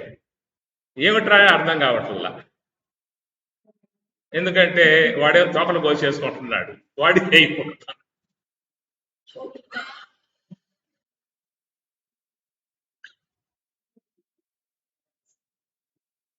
అటు చెవులు కోసేసుకునే వాడి అయిపోయాయి. అక్కడ 50 గొర్రెలు కాస్త 40కి వచ్చాయి, 30కి వచ్చాయి, 20కి వచ్చాయి, ఇట్లా అయిపోయి మనం గొర్రెలమా? మనం పనిచేసుకోవటమేనా? ఇదిగో ఈ బొట్టు ఉన్న వాళ్ళంతా నా వాళ్ళు, జుట్టు లేని వాళ్ళంతా నా వాళ్ళు, ఇయేగా ఈ బట్టలు ఉన్న వాళ్ళు నా వాళ్ళు, తెల్ల బట్టలు ఉంటే నా వాళ్ళు, ఎర్ర బట్టలు ఉంటే నా వాళ్ళు, పులుగు బట్టలు ఉంటే నా వాళ్ళు, ఇట్లా ఉన్నవాళ్ళు నా వాళ్ళు, ఇట్లా ఉన్నవాళ్ళు నా వాళ్ళు. ఎందుకు వచ్చింది కూడా? నేను పని చేసుకోవాలా? మనం గొర్రెలమా? అరే మంచి బోధించవాయా, మా బిడ్డలకి బోధించు, మా ఇంట్లో ఇళ్ళకి బోధించు, మా కుటుంబం అందరికీ బోధించు, ఆ మంచి ఏదో మాకు బోధించు. ఈ పంపకాలు ఏమిటి? ఇది చాలా వరకు మన జాతిలో జరిగేటువంటి ఒక మన జాతిని దెబ్బతీసేటువంటి విధానంగా ఉన్నాయి. ఎందుకు జాతి ఎట్లా పక్కదారి పట్టిపోతా ఉన్నది? వేరే మతాల్లో ఏముందని అక్కడ, మన దాంట్లో పుష్కలంగా షటసోపేతంగా నీవు జ్ఞాన విషయమంతా కూడా ఉండగా పక్కెండ్లకు పుల్ల మెతుకుల కోసంగా భిక్షాటం చేసేదాన్ని ఎందుకు పోతున్నాయి? ఇవన్నీ కూడా ఇక్కడ ఒక సవ్యం లేకపోవడం కారణంగా. మనలో సమస్త వేదవాంగ్మయం ఉన్నది, ఉపనిషత్తులు ఉన్నాయి, ఎంతో గొప్ప జ్ఞానం మహర్షులు ఇచ్చేలారు, మహాత్ములు ఇచ్చేలారు, ఋషులు ఇచ్చేలారు. అంత గృహస్థులే. పురాణాల్లో చూడండి, అందరూ గృహస్థులే. మునిపల్లెలు, మునాశ్రమాలు, మునిపత్నులు, చక్కగా వాళ్ళు మంచిగా ఆ జీవనం చేసుకుంటూ తపస్సు చేసుకుంటూ ఆ జ్ఞానాన్ని అధ్యయనం చేసుకుంటూ లోకానికి అందించారు. ఇచ్చినటువంటి యొక్క గ్రంథాలన్నీ ఇచ్చింది గృహస్థులే. ఉపనిషత్తులు 108 ఉపనిషత్తులు ఇచ్చింది గృహస్థులే. భగవద్గీత ఇచ్చింది ఆయన పెద్ద గృహస్థుడు, మహాగృహస్థుడు ఆయన. విన్న శిష్యుడు వాడు సామాన్యుడా, వాడు మహాగృహస్థుడే. అర్జునుడు కూడా ఏమి ఎందువల్లంటే గృహస్థ జీవనంలో అనేక సమస్యలు, బాధలు, దుఃఖములు, మానసిక ఒత్తిళ్ళు, లేనిపోయినటువంటి యొక్క వయసు ఎన్ని వచ్చి పడతాయేమో. గృహస్థాశ్రమం అంటే ఒక స్మాల్ యుద్ధరంగం. ధ్యానం చేయవయ్యా స్వామి, నా మనసు వంటలేదు, నా మాట ఎంటలేదు అంటారుగా. ధ్యానం చేయవయ్యా అంటే నా మనసు వంటం లేదు, నా మాట ఎంటలేదు. ఒక మనస్సే మాట వినకుండా తిప్పలు పెడతా ఉందే. భార్య రెండో మనస్సు, బిడ్డలు మూడో మనస్సు, కూతుళ్ళు నాలుగో మనస్సు, అల్లుళ్ళు గిల్లులు, పరివారం 10 మనస్సులు అయిపోయాయి. అది అట్లుంటుంది చెప్పండి. నీ మనస్సే నీ మాట వినకుండా నేను తిప్పలు పెట్టే విధానం ఇక్కడ ఉంటే ఈ 10 కలిస్తే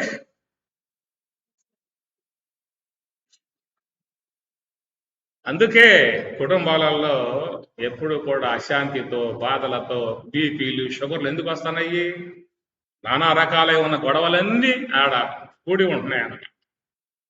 అందువల్ల ఎవరికి ఈ యొక్క బ్రహ్మ విద్య, ఆధ్యాత్మిక విద్య, తాత్విక విద్య అంటే గృహస్థులకే. సన్యాసికి ఎందుకు? సర్వసంగ పరిత్యాగి అంతా వదిలిపెట్టేసడం ఏమి లేదు. ఏక్ నిరంజన్ గడపిటి. కాబట్టి ఇది కావాల్సింది ఎవరికని చెప్పనంటే గృహస్థులకు కావాలి. ఎందుకంటే వాళ్ళ జీవన విధానం సకదిద్దటానికి, మంచి మార్గంగా నడపటానికి, మంచి మనస్తత్వం కలిగి ప్రవర్తించడానికి, సామరస్య భావాన్ని పెంపొందింపజేయటానికి, దైవ భావనతో, సాత్విక గుణాలతో, దైవీ గుణాలతో ఉండి గనక కుటుంబం ఉన్నట్లయితే వాళ్ళ జీవనమంతయు కూడా చక్కగా ప్రశాంతంగా సాగిపోయే విధానం ఏర్పడుతుంది.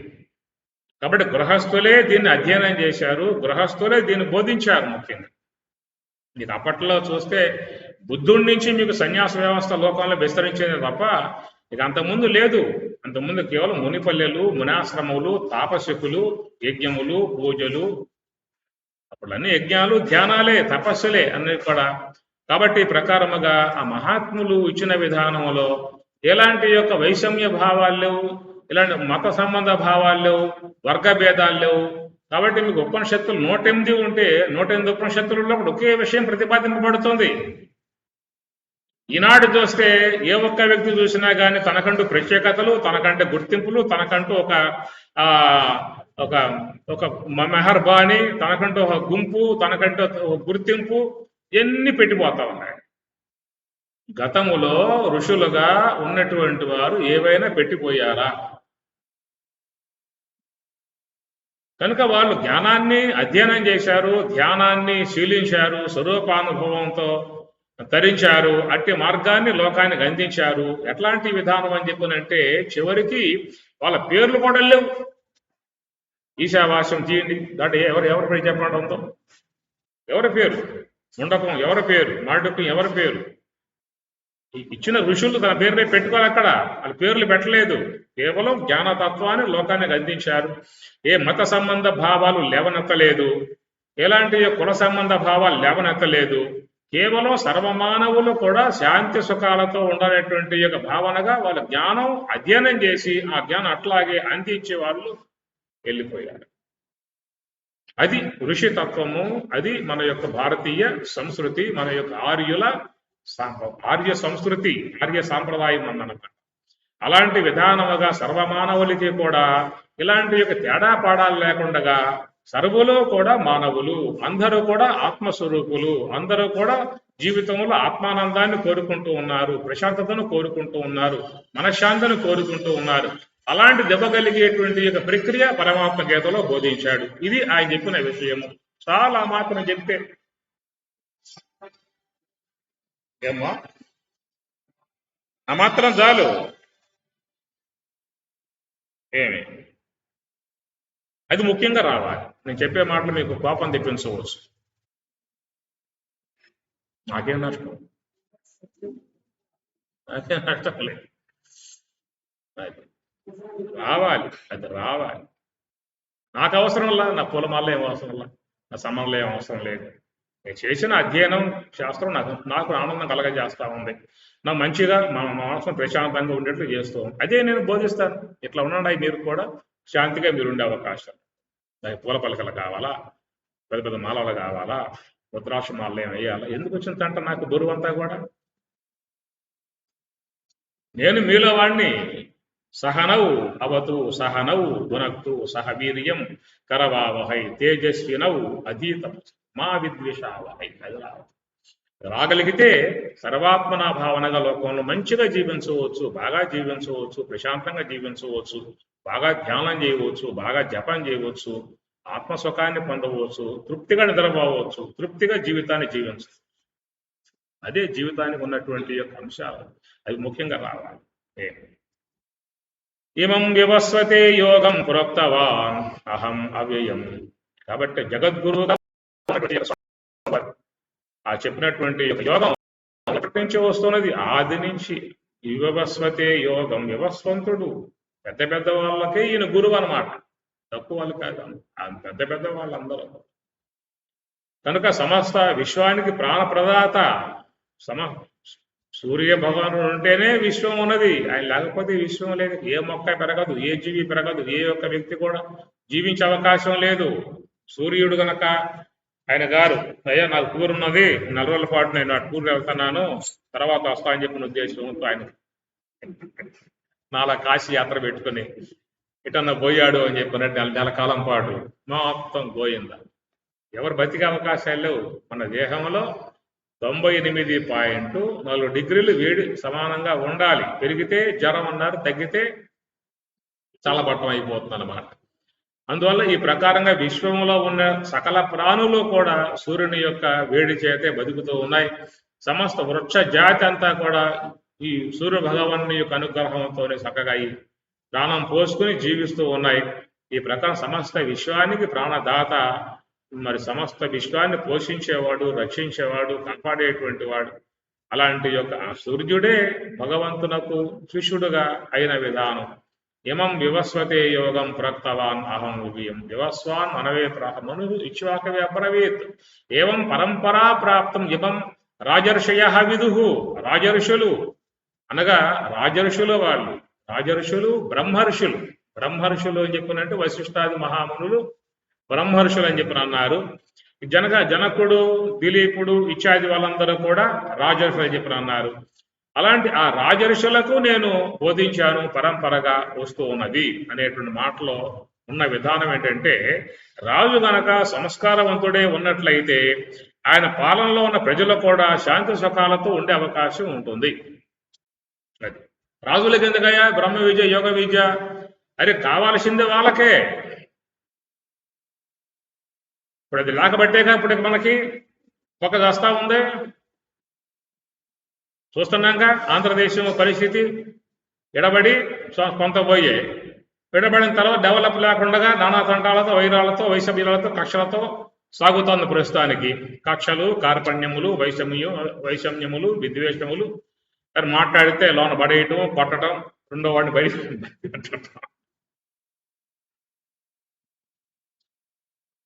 అందువల్ల పరిపాలకులకు జ్ఞానాన్ని ముందు ఇవ్వాలి. ఆ కాలంలో, పూర్వకాలంలో ప్రభువు కావాలని చెప్పనంటే వాడు ఆశ్రమంలో 12 ఏళ్ళు ఉండాలి, గురువు దగ్గర ఉండాలి. కృష్ణుడు కూడా గురువు దగ్గర ఉన్నాడు, రాముడు గురువు వద్ద ఉన్నాడు. అంటే దిలీపుడు కానీ మహాత్ములందరూ కూడా చిన్నప్పుడే తల్లిదండ్రులు వాళ్ళ పిల్లకాయలను ఆశ్రమాలలో పడేస్తే ఆశ్రమంలో నేల పడక, సన్నిటి స్నానము, అపక్క ఆహారం తిని ఆడ ఉండాలి. ఆ జీవితం జీవించాలి. ఆ ధర్మాలు ఏమిటో, జ్ఞానం ఏమిటో, మోక్షం అన్ని అధ్యయనం అయిన తర్వాత అప్పుడు సింహాసనం మీద కూర్చోబెట్టి కిరీటం పెట్టేవాళ్ళు. అట్లా జ్ఞానమూర్తిగా మంచి సంస్కారవంతుడుగా అయినటువంటి వాడు కనుక ప్రభువుగా ఉన్నట్లయితే ప్రజలు కూడా మంచిగా ఉంటారు, పరిపాలన బాగా ఉంటుంది. అవసరమా? కావాలి కదా. పరిపాలకుడు అలాగా ఉండాలి. అలాంటి సంస్కారం కలిగి ఉన్నటువంటి విధానంగా ఉన్నటువంటి వాళ్ళకి మనం కూడా ఓటేయాలి. ముఖ్యంగా ప్రభుత్వం పెట్టాలి, కేంద్రం పెట్టాలి. ఎవరైనా మీరు నామినేషన్ వేయాలని చెప్పనంటే మీరు ఎమ్మెల్యే కానీ ఎంపీ కానీ కావాలని చెప్పిన ఉద్దేశం ఉన్నట్లయితే మీరు పలానా పాఠశాలల్లో 3 ఏళ్ల కోర్సు చదవాలి. వాడ భారతము, భాగవతం, రామాయణం లాంటివి ఉంటాయి. ఆ కోర్సులో బాగా చదివి ఫస్ట్ మార్క్ వచ్చినటువంటి వాళ్ళకి మాత్రమే సీట్ పెట్టు.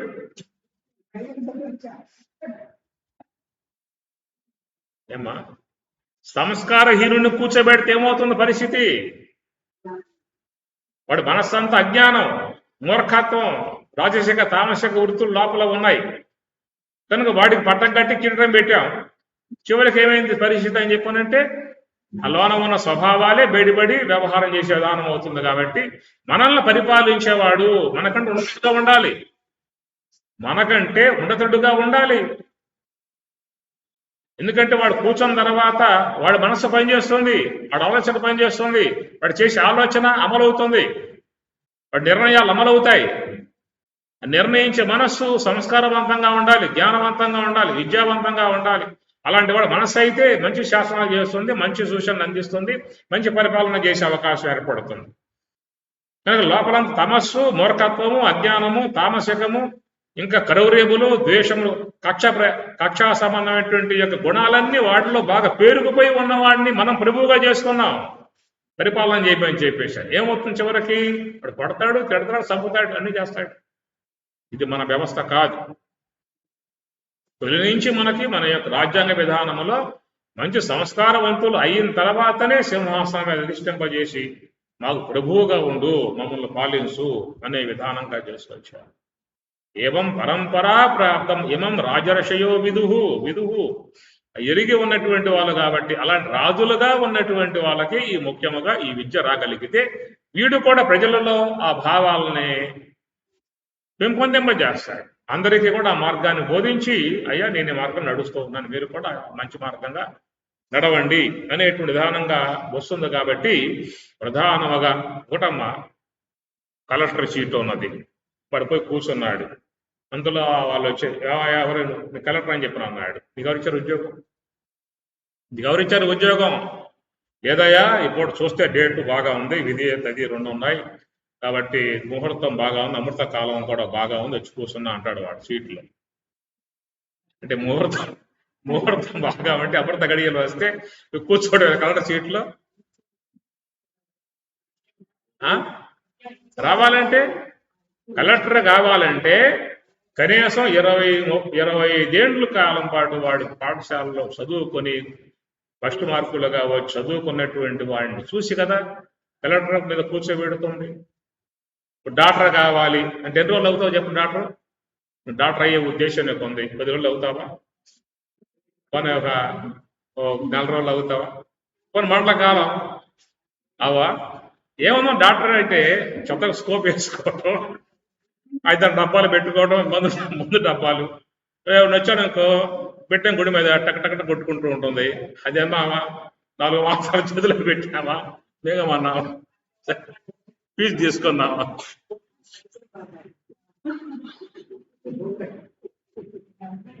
డాక్టర్ చేసేది ఏమిటి? ఆయన చేసేది ఏంటి? మనం పోయాం, పట్టుకున్నాడు, పెట్టాడు, వెనక తిరగమన్నాడు, వెనకాల పెట్టాడు, టక్ అన్నాడు, ఇంతే, ఇంకో పిల్లలు మింగు అన్నాడు, అంతే కదా.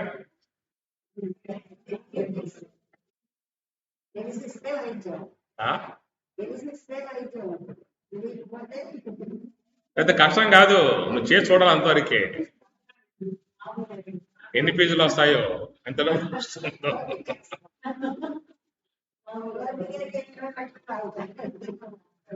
డాక్టర్ కావాలంటే చిన్నప్పుడు లెక్కలు వేసుకున్నవాడు స్కూలుకు పోయి నానా తంటాలు పడి, పొంతులు దెబ్బలు తిని, మోకాలు దెబ్బలు తిని నా తంటాల పడి 25 సంవత్సరాలు మెడికల్ సంబంధంగా 5 ఏళ్ల కోర్సు చదివితే తప్ప, ప్రాక్టీస్గా చేస్తే తప్ప, ప్రాక్టికల్గా వాడు లోపల శవాలు ఉంటే ఆ శవాలను కోసి గుండె ఎక్కడ ఉందో, లంగ్స్ ఎక్కడ ఉన్నాయో, కిడ్నీ ఎక్కడ ఉన్నదో అవన్నీ కూడా ధైర్యంగా చూడగలగాలి.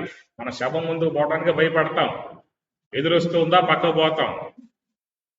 అది అట్లా కాదు, శవాలు కొయ్యాలి, పగలు తీయాలి, లోనే ఉన్నాయో చూడాలి, గుండె ఎంత ఉన్నది, లంగ్స్ ఎంత ఉన్నది, కిడ్నీ ఎంత ఉన్నది, అవేం చేస్తూ ఉన్నాయి, అటు వర్కులు ఏమిటి, ఇవన్నీ కూడా అధ్యయనం చేసిన తర్వాత అప్పుడు ప్రభుత్వం వాడికి గుర్తింపుగా డాక్టరేట్ ఇచ్చి వైద్యం చేయమని చెప్పంటారు. కలెక్టర్ కావాలంటే ఎంతకాలం చదువుకోవాలి? చదువుకున్న వాడికి కలెక్టర్ సీట్ వస్తుంది, ఎంతకాలం తిప్పల పడ్డటువంటి వాడికి డాక్టరేట్ సీట్ వస్తూ ఉన్నది. మంత్రి కావాలంటే అదేం చదువుకుంటున్నాడు అసలు? 4 గొడ్డళ్ళు, 5 కత్తులు, 3 రంపాలు పెట్టుకుంటే చాలా? ఏమిటమ్మా ఇది? డాక్టర్ కావాలంటే ఈ కోర్సు అధ్యయనం చేయాలి, కలెక్టర్ కావాలంటే ఈ కోర్సు అధ్యయనం చేయాలి, నువ్వు పాలకుడు కావాలంటే ఈ కోర్సు అధ్యయనం చేయాలి. పెట్టు, అది రావాలి. అది రాకుండా ఉండటం కారణంగానే ఈనాడు ప్రజలందరూ కూడా నానా తంటాలు పడే పరిస్థితి ఏర్పడింది. అది కోర్సు ఉండాలి. మాకెట్లా కోర్సులు ఉన్నాయో మీకు కోర్సులు ఉండాలి అని చెప్పని ప్రజల్లో మార్పు రావాలి. అసలు మాకున్నాయి కోర్సులు. ఇంజనీర్ కావాలా? మాకు కోర్సులు ఉన్నాయి. డాక్టర్ కావాలా? మాకు కోర్సులు ఉన్నాయి. ఏదైనా చదువుకుందే ఏ ఉద్యోగం రాదు కదా. అట్లాగా మీకు కూడా అలాంటి పదవి రావాలని చెప్పానంటే ఈ కోర్సులో బాగా మీరు ఉత్తీర్ణులు అయినట్లయితేనే మీకు అక్కడ సీట్ ఇవ్వడం జరుగుతుంది, ఓట్లేండి జరుగుతుంది అన్న విధానం రాగలిగితే కొంత మనలో కూడా మంచి పాలన వచ్చే అవకాశం కూడా ఉంటుందన్నమాట. తిరగబడాలి. మాకెందుకులే వాడు 10 రూపాయలు చదువులే పెట్టాడు, ప్రకృతి పడి ఓటేసేపోయి 5 ఏళ్ల కాలం పాటు వీడు ఏడవాలేక మళ్ళా 5 ఏళ్ల కాలం ఏడుస్తాడు. మళ్ళా చివరిలో ఉదయం బాటిల్ ఇస్తాడు, చేతిలో ఒక అల్లం మొక్క పెడతాడు, నాగుతాడు, పోయి మళ్ళీ ఓటేస్తాడు. అప్పుడు మొత్తం మర్చిపోతాడు. మళ్ళా అప్పుడు పడగానే చేతిలో. ఇది జరిగే విధానం కాబట్టి ఇమం వివస్వతే యోగం ప్రోక్తవాన్ ఏవం పరంపరా ప్రాప్తం ఇమం రాజర్షయో విదుహు సకాలే నేహ మహతా యోగ నష్ట పరంతప. ఇది పరంపరగా రాజర్షులలో రాజ పరిపాలనలో పరంపరగా వస్తున్నటువంటి యొక్క విద్యయ సకాలే నేహ మహతా యోగ నష్ట పరంతప. ఎప్పుడైతే పాలకులలో అలాంటి యొక్క విద్యా విధానం లోపమయ్యిందో ప్రజల్లో కూడా లోపిస్తుంది. యోగ నష్టమైందిగా. కారణం ఏంటంటే పాలకులలో ముఖ్యంగా లేదు. ఇది స్వామి చెప్పే మాట మనకి 4వ అధ్యాయంలో. అప్పట్లో నేను ఈ పాలకులకు ఇలాంటి విద్యను ఇచ్చాను, ఆ పాలకులు అలాగా ఆ సంస్కారముతో వాళ్ళు జీవించేటువంటి వారై అలాంటి యొక్క పాలనా విధానముగా లోకానికి వాళ్ళు అందించారు. అవసరమేనా ఏమ్మా? అది రావాలి ముఖ్యంగా. అదంతా గురువులందరూ కూడా ఏకం కాగలిగి, భారతదేశం ఎంతమంది అయితే మహామండలేశ్వరులు కానీ, మహాసాధువులు కానీ, పిడల బదులు కానీ ఉన్నారో అందరూ కలిసి ఒక తాటికి రాగలిగితే నియంత్రణ చేయవచ్చు. అయ్యా మీరందరూ కూడా పరిపాలకులు, ఇట్లా ప్రవర్తించాల్సి ఉంటుంది, ఇట్లా నడవాల్సి ఉంటుంది అనే విధానముగా శాసించగలిగేటువంటి విధానం మన యొక్క సాధువులకు, సాధు మండలికి, మహాత్ములకి ఉన్నది. శాసిస్తే వాళ్ళు వింటారు. ముందు వీళ్ళు కలవాలిగా.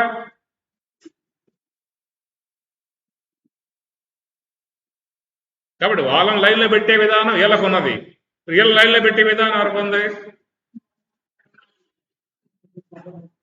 అప్పయ్యవాడు రా. అట్లయిపోయింది పరిస్థితి. కనుక ఏవం పరంపరా ప్రాప్తం యమం రాజర్షయో విదుహు సకాలే నేహ మహతా యోగ నష్ట పరంతప. అర్జున పోయిందా? చాలా పోయింది. మార్పు వచ్చేస్తాను. అప్పుడు చెప్పిన మాట ఈ మార్పు విషయం గురించి ఇప్పుడు చెప్పాల్సి వస్తే స్వామివారు అప్పుడు చెప్పిన మాట యోగ నష్ట పరంతప అని చెప్పి ఇప్పుడు చెప్పాల్సి వస్తే ఏమి లేదు, మొత్తం పోయింది. ఏమన్నా ఉందా అంటే యోగా డే ఎప్పుడు వస్తుందయ్యా? మొన్నే పోయింది, ఇంకా 6 నెలలు పడుతుంది, అప్పుడు చేస్తారా ధ్యానం. యోగా డే వచ్చిన పూట చూడండి, కావాలి టీవీలో అందరూ కూడా చూపిస్తారు. ప్రధానమంత్రి కూర్చుంటాడు, మంత్రులు కూర్చుంటారు, ఎమ్మెల్యేలు కూర్చుంటారు, ఎంపీలు కూర్చుంటారు. ఆ పూట ఫోటోల కోసం. ఇది కూడా ధ్యానం మీద ఉన్న అపేక్ష కాదు, అట్లా కూర్చుంటే ఫోటో తీస్తాడు వాడు. పలానా మంత్రి గారు యోగా డే పూట ధ్యానం చేశారు.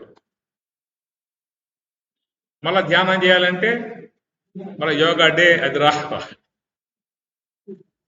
యోగ నష్ట పరంతప. కాబట్టి ఈ విధానం స్వామి చెప్పే విధానం ప్రతి ఒక్కరిలో కూడా అది రాగలిగితే శరీరము బాగుపడుతుంది, మనస్సు బాగుపడుతుంది, వ్యక్తిత్వము బాగుపడుతుంది. మంచి ఆ రసాయనిక సంబంధమై ఉన్నటువంటి యొక్క రసాలన్నీ కూడా దేహంలో ఊరుతాయి. త్వం తదాప ఆపో జ్యోతి రసోమృతం బ్రహ్మభూహు భువః సువః ఓం అంటల మంత్రం. త్వం తదాప ఆపో జ్యోతి, ఆపహ జ్యోతి ఇక్కడ ఉంది. ఆపహ అంటే అగ్ని అన్నమాట. అగ్ని ఉన్నది. ఆపహ, ఆపహ జలం, జ్యోతి అంటే అగ్ని అన్నమాట. మనకి నోటి యందు భగవంతుడు రెండు ఏర్పాటు చేశాడు. లాలాజలం ఎప్పుడు ఊరుతా ఉంటుంది, అది ఎండిపోదు. అది ఎండేటువంటి ఒక చెరువు కాదు, ఎప్పుడు బావి ఊరతానే ఉంటుంది. ఆ లాలాజలం ఎప్పుడు ఊరతానే ఉంటుంది. అందువల్లే పదార్థములు కూడా బాగా మంచిగా నమిలి తినమంటారు. నమిలి తినటం వల్ల ఆ యొక్క లాలాజలం కలిసి త్వరగా జీర్ణమయ్యే అవకాశంగా కూడా ఉంటుందని చెప్పేసి అని. అట్లనే ఆ యొక్క ఆపహ జ్యోతి, జ్యోతి అంటే అగ్ని. మనకు ఆ యొక్క మూర్ధమునందున్నటువంటి జ్యోతి, మూర్ధ దేశమునకు వర్తితంబై ఆత్మాగ్ని అని భారతంలో అంశం. మూర్ధ దేశమునకు వర్తితంబై మరియు ఆత్మాగ్ని అంటాడు. మూర్ధము అంటే ఋటు రసాన మూర్ధ, పతంజలి సూత్రం, పాణిని సూత్రం. ఋటు రసాన మూర్ధ, రూరు టాటా డాడాన రష అనే అక్షరాలు పలికేటువంటి యొక్క ఆ స్థలాన్ని మూర్ధము అన్నాడు. ఋటు రసాన మూర్ధ. కాబట్టి ఆ మూర్ధ అనేటువంటి టకారం పలికేటువంటి యొక్క అణా పలికేటువంటి ఆ మధ్య భాగాన్నే మూర్ధము అని చెప్పని అంటారు. అక్కడ ఉన్నటువంటిది అగ్ని అని చెప్పని అంటారు, ఆత్మాగ్ని అని చెప్పని అంటారు. కాబట్టి ఆ నోటి యందు అగ్ని ఉంది కాబట్టి మనం ఏమి తిన్నా కానీ ఆ నోటిలో జిడ్డు అంటారు. నువ్వు నెయ్యి తిను, వెన్న తిను, నూనె వస్తువులు తిను, ఏమి తిన్నా కానీ మొత్తం వెళ్ళిపోతుంది అన్నమాట. ఇప్పుడు పెరుగేసి తిన్నాడు, నెయ్యి చెయ్యంతా మొత్తం వెన్న చుట్టేసుకున్నది, అది పోవాలంటే నానా తంటలు పెడతాడు, గోడకు పోస్తాడు, చెట్లకు పోస్తాడు, బలలకు పోస్తాడు, ఎన్నో పనులు చేస్తాడు. పిల్లగాని పిలిచాడు, నోట్లో పెట్టేస్తే ఏలు అయిపోయాయి, కరిగిపోయింది మొత్తం. వేణీళ్ళు కావాలి, అది జిడ్డు పోవాలని వేణీళ్ళు కావాలి. చేతికి పెట్టిన జిడ్డు, పెరుగులో ఎన్న ఉంటుంది కదా, వెన్న తిన్నప్పుడు జిడ్డు అవుతున్నారు. కాబట్టి చేతి జిడ్డు పోయింది, నోట్లో జిడ్డు ఎట్లా పోవాలి? సబ్బేస్తావాలా, ఏటెల్ పౌడర్ వేయాలా, క్రీమ్ సోపేస్తావాలా? లాలా అని ఉన్నాడు, ఆయన చూసుకుంటాడు స్వామివారే. మూర్ధదేశమునకు వర్తితంబై మరియు ఆత్మాగ్ని. త్వం తదాప ఆపో జ్యోతి రసోమృతం బ్రహ్మభూహు భువః సువః ఓం అంటాడు. చాలా మంచి అంశం అది. భూహు భువః సువః ఓం. భూహు వ్యాకృతి స్థూల దేహము జాగ్రత్త అవస్థ విశ్వడు, భువః వ్యాకృతి సూక్ష్మదేహము స్వప్నావస్థ తేజసుడు, సువః వ్యాకృతి కారణదేహము సుషుప్తి అవస్థ ప్రాజ్ఞుడు. మూడు అన్నమాట, భూహు భువః సువః ఓం అనగా ఈ మూడు అవస్థలు, మూడు దేహములు, మూడు అవస్థలు, దేహత్రయము, అవస్థాత్రయము, జీవత్రయం, ఈ మూడు కూడా దాటి గనక పోగలిగితే అప్పుడు ఓంకారం అంటాడు. ఆ ఓంకార అనుభవాన్ని పొందేటువంటి వారికి వాళ్ళ శరీరంలో ఈ అమృతము స్రవిస్తుంది. రసోమృతం, రసః అమృతం అని చెప్పని అంటాడు. అనగా త్వం తదాప ఆపో జ్యోతి, ఆపహ నీరు ఉన్నది, జ్యోతి వేడి ఉన్నదన్నమాట. ఈ యొక్క ఈ రసం ఏమవుతుందంటే రసోమృతం, ఆ ఊరేటువంటి రసాలు అమృతముగా పరిణమిస్తాయి. కాబట్టి ఏది యోగం చేస్తూ భూహు భువః సువః ఓం అనగా ఆ యొక్క స్థూల దేహము, సూక్ష్మదేహము, కారణదేహము, జాగ్రత్త అవస్థ, స్వప్న సుషుప్తి అవస్థ దాటుకుంటూ అంశ యొక్క ఆశ్రయంలో నివృత్తి మార్గంలో ప్రయాణం చేసేటువంటి వారు ఓమిత్యేక అక్షరం బ్రహ్మ, ఆ బ్రహ్మము యొక్క అనుభవానికి పోయేటప్పుడు వాళ్ళ శరీరములో ఏమవుతుందని చెప్పనంటే రసోమృతం, రసాలే అమృతముగా పరిణమించే విధానం ఏర్పడుతుంది అన్నమాట. యోగామృత రసం పీత్వా వాయుగచ్చ సదా సుఖి యమమభ్యస్యతి నిత్యం సమాధి మృత్యునాశకృతో అన్నాడు. యోగామృత రసం పీత్వా, ఉత్తర గీతలో చెప్పాడు. యోగామృతం రసం పీత్వా, ఆ యోగామృతాన్ని, ఆ రసాన్ని సేవించే విధానం ఎవరికి? వాయుభక్ష సదా సుఖీ. వాయుభక్ష అంటే ఈ ప్రాణములు కూడా మనసుతో పాటు ఆత్మ సన్నిధికి పోతూ ఉన్న విధానం కాబట్టి ఆత్మానుభవాన్ని పొందే విధానముగా ఉన్నటువంటి వారికి ఈ మన శరీరంలో మంచి మార్పులు వస్తాయి.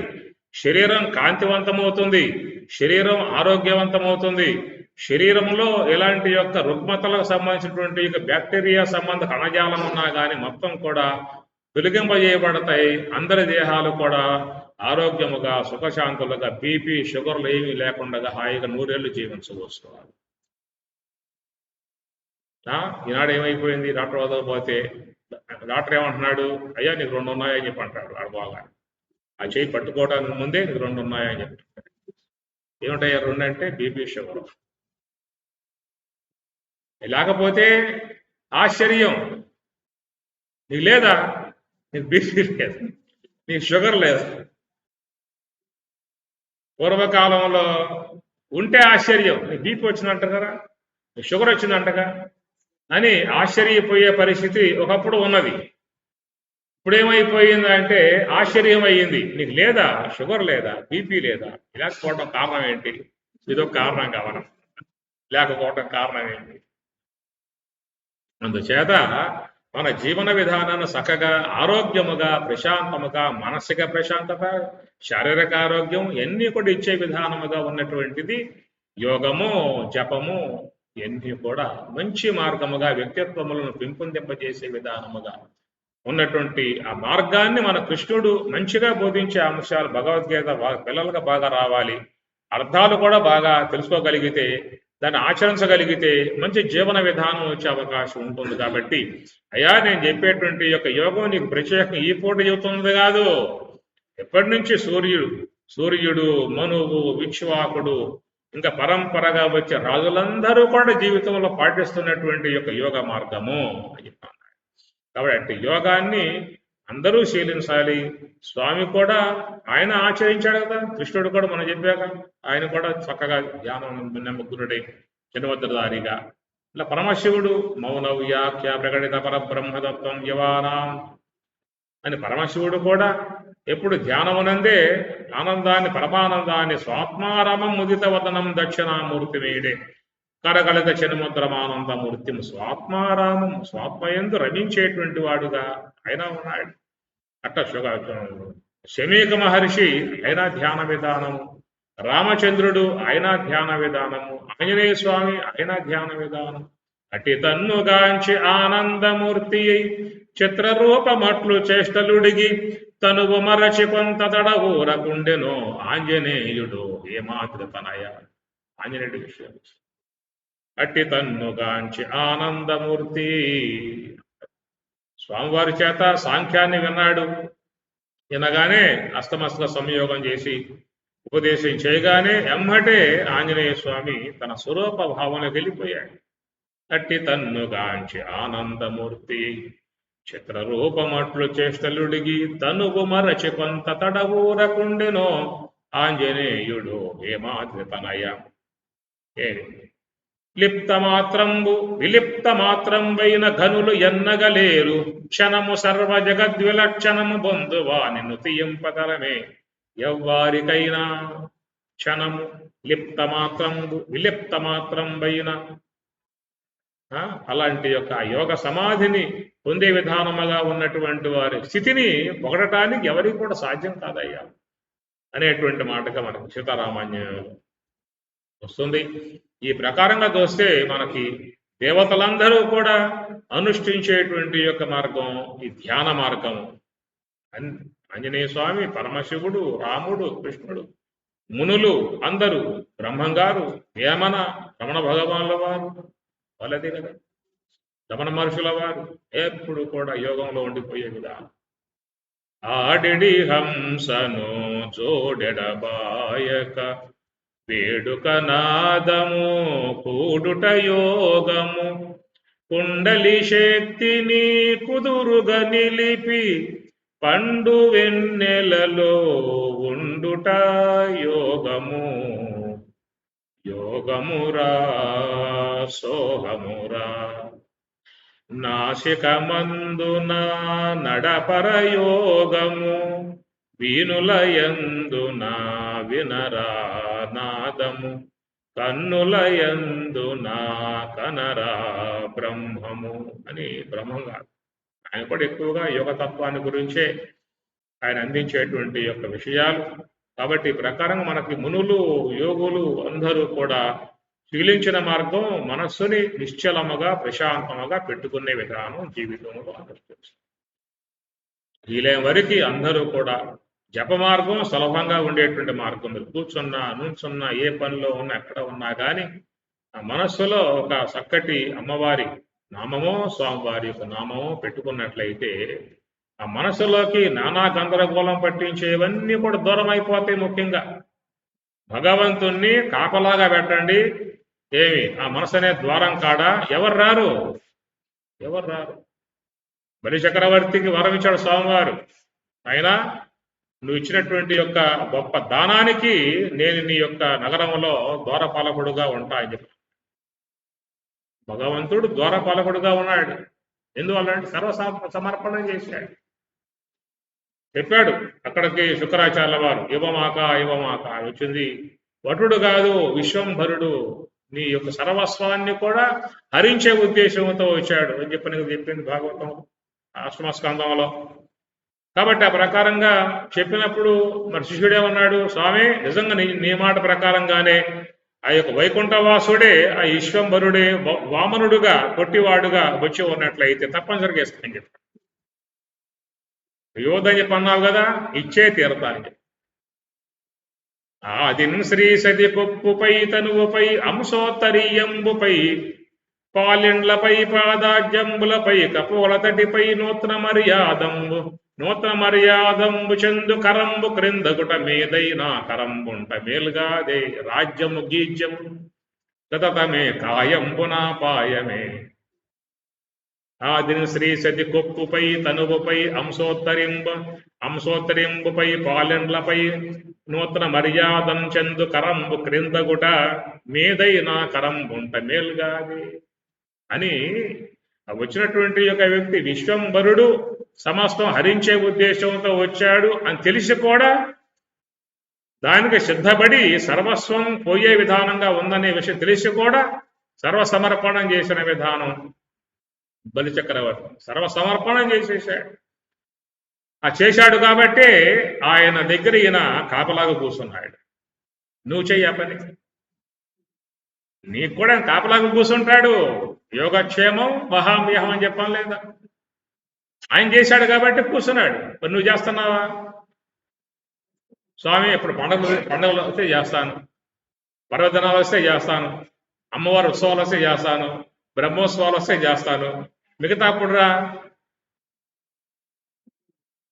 అది ఆ బలిచక్రవర్తి విధానములో సర్వ సమర్పణము అనే విధానముకు మనసు అనేటువంటి యొక్క వస్తువుని మయేమన ఆదర్శ మయి బుద్ధిం నివేశయ నివశిష్య మయ్యేవ అత ఊర్ధ్వం న సంశయ, నువ్వు నాయందే ఉంటావు అన్నాడు. కాబట్టి ఆ ప్రకారంగా చూసినట్లయితే యమ నియమాసన ప్రాణాయామ ప్రత్యాహార ధారణ ధ్యాన సమాధి గొడవ పెట్టుకోమాక, పక్కన పెట్టేసి కేవలం తస్మాత్ సర్వేష కాలేషు మాం అనుస్మర యజ్ఞానం జపయజ్ఞోస్మి చిన్నగా ఉన్నటువంటి విధానం, ఏ శ్రమ లేకుండా ఉన్న విధానం, ఏ పెట్టుబడి కూడా ₹1 పోయే విధానంగా లేని విధానం.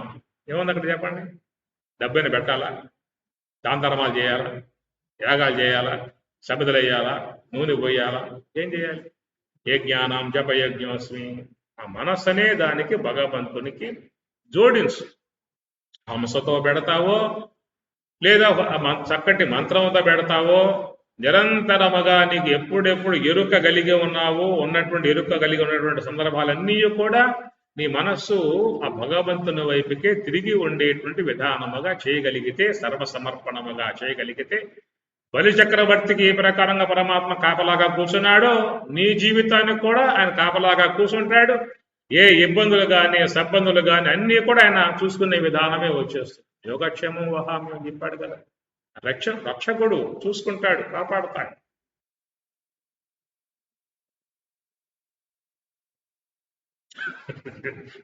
కొంత స్వామి నీకు కొంచెం ఇస్తాను, మిగతా నా దగ్గర పెట్టుకుంటాను. అది కాబట్టి ఈ ప్రకారంగా మనస్సు పావనం కావాలంటే మరి ఇక్కడ చెప్పే మార్గము రెండు, మీ గీతలో వచ్చేవి రెండు వస్తాయి. ధ్యానము వస్తుంది, జపము వస్తుంది. ఆ నమస్కృత్వ, నమస్కారం చేయి, నాకే నమస్కరించు, నా వైపుకే తిరిగి ఉండనే విధానంగా చెబుతూ ఉన్నాడు. కాబట్టి అలాంటి విధానముగా మనకి ఇచ్చేటువంటి సందేశం చాలా గొప్పది. ఈ యొక్క విషయము ఇమం వివస్వతే యోగం ప్రోక్తవాన్ అహం అవ్యయం వివస్వాన్ మనవే మను విశ్వాకవి అబ్రవీత్. అట్టి అర్జునునికి అలాంటి యొక్క జగద్గురువుగా ఉన్నటువంటి యొక్క స్వామి వారు గురువుగా లభ్యం కావడం కూడా గొప్ప విశేషం. గురువునాం గురువు, గురువులకే గురువుగా ఉన్నటువంటి ఏమి అలాంటి యొక్క ఆ భగవంతుడు అర్జునుడికి గురువు కావటం అనేటువంటిది కూడా చాలా గొప్ప విశేషము. అలాంటి గురువులు గనక మనకి లభ్యమైనట్లయితే మన జీవితం కూడా మంచిగా నడిచే అవకాశం ఏర్పడుతుంది. శృతి యుక్తి అనుభవమునకు జతచూపు గురుడే గురుడు జన్మ తరింపన్, మతిలేని గురుని చేరిన పతనము మన జీవితం. శృతి యుక్తి అనుభవమునకు జతచూపు గురుడే గురుడు జన్మ తరింపన్, మతిలేని గురుని చేరిన పతనము మన జీవితం.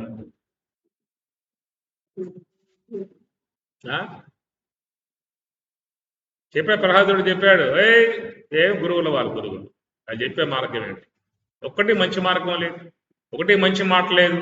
పక్కన భార్యను కూడా తెండెల్ల పుస్తకంబులు ఇండాచార్యునకు ఏకతమున రెండు విశేషము చెప్పెద, కొండొల్లని వారు కర్మ పుంజము పాలై.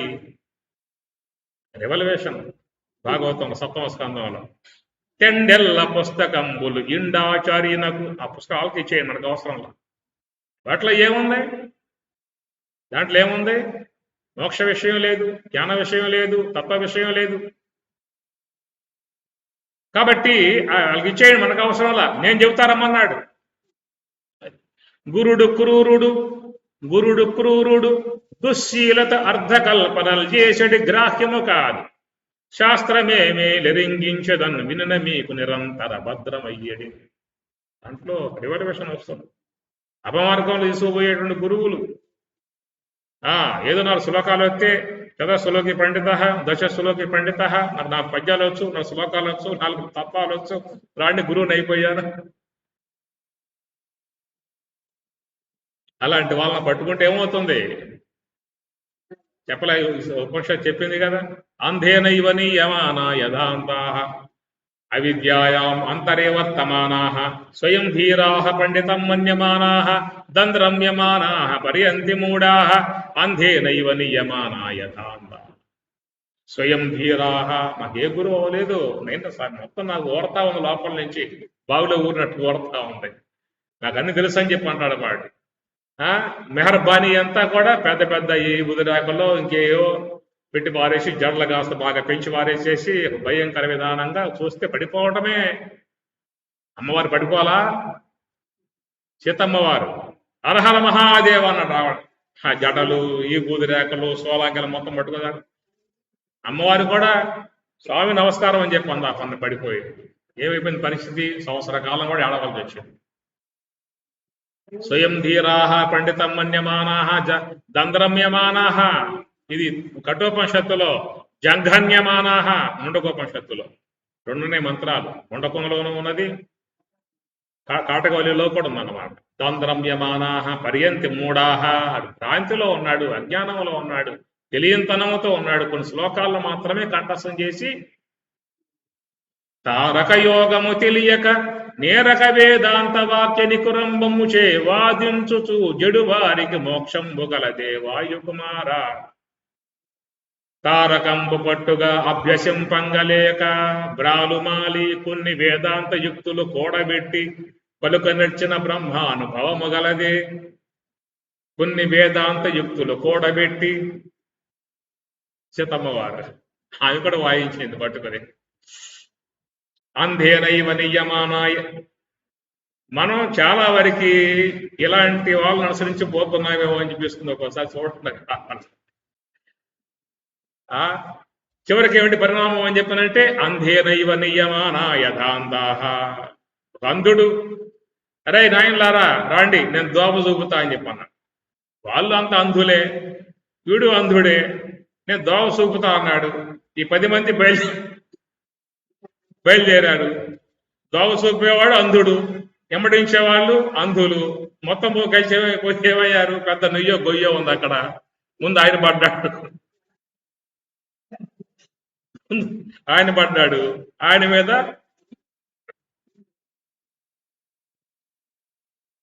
అంధేనైవ నియమాన యథాంధాః. కాబట్టి ఈ గురు విధానాలు కూడా మరి చూసినట్లయితే చాలా వరకు ఉన్న జనులు ఒక అపమార్గంలో పడిపోయేటువంటి విధానాలు కనపడుతున్నటువంటిది. కాబట్టి మలయాళ స్వాములు మహానుభావుడు బ్రహ్మ విద్యా పాఠశాల పెట్టి చదువుకోవాలరా, మంచి చదువు రావాలరా, విద్య రావాలరా అని సన్యాసం అప్పట్లో ఇవ్వాలని చెప్పానంటే భగవద్గీత బాగా వచ్చి ఉండాలి, కఠోపనిషత్తు వచ్చి ఉండాలి, యోగ శాస్త్రం వచ్చి ఉండాలి. ఇవన్నీ వచ్చిన తర్వాతనే వాళ్ళకి సన్యాస స్వీకరణ చేసేవారు. ఏమి అది కాస్త పోయి 100 రూపాయలు ఇరా సన్యాసం ఇచ్చేస్తానే విధానం వచ్చినట్లయితే దానివల్ల ప్రమాదాల్లో పడే ఆ పరిస్థితి ఏర్పడుతుందన్నమాట. కాబట్టి అందుచేత ఏంటంటే కొంత శాస్త్ర జ్ఞానం ఉండాలి, అనుభవ జ్ఞానం ఉండాలి, మంచి మార్గాన్ని బోధించే విధానం ఉండాలి. అలాంటి విధానం రాగలిగితే అనుసరించేటువంటి వాళ్ళు కూడా చక్కగా వాళ్ళ జీవన విధానాలు కూడా మంచిగా మారే అవకాశం ఉంటుంది, మంచి మార్గంలో పోయే అవకాశం ఉంటుంది. కాబట్టి మానవాళికి తమ తమ జీవితాలలో మంచి ఆరోగ్యకరమై ఉన్నటువంటి యొక్క మంచి జీవన విధానం, మంచి సుఖకర జీవన విధానం అందించడానికి ఉన్నటువంటిది ఆధ్యాత్మిక వ్యవస్థ. ఆధ్యాత్మికము వ్యాపారం కాదు. ఆధ్యాత్మికం అంటే పూజలు చేసుకోవటం, పాద పూజలు చేసుకోవటం, పల్లకీలు కట్టించుకోవటం, పూలమాలు వేయించుకోవటం ఆధ్యాత్మికం కాదు. సర్వమానవులకి కూడా మన ఋషులు భగవద్గీతలో కృష్ణ పరమాత్మల వారు ఏ సందేశాన్ని అందించాడో ఆ సందేశాన్ని నిస్వార్థముగా నువ్వు దాన్ని అధ్యయనం చేసి అంశాలు లోకానికి మంచిగా అందించే విధానంగా ఉన్నట్లయితే నువ్వు జీవితంలో బాగా ఉంటావు, వాళ్ళు కూడా జీవితంలో బాగా ఉండే అవకాశం ఏర్పడుతుంది. ఆ ఉన్నటువంటి యొక్క వాట్లను మెహర్బానీ లేకుండా, ఏవో గుర్తింపుల కోసం కాకుండా, వర్గ విధాయకాలు కాకుండా కేవలం మానవునిలో మంచి విధానం అందించేటువంటి యొక్క మార్గం రాగలిగితే జాతి మొత్తం కూడా బాగుపడే అవకాశము ఉంటుంది. ఓం సహనా భవతు సహనౌ భునక్తు సహ వీర్యం కరవావహై తేజస్వినావధీతమస్తు మా విద్విషావహై. ఓం శాంతి శాంతి శాంతి. హరి ఓం తత్సతు. శ్రీ గురుభ్యో నమః. హరి ఓం.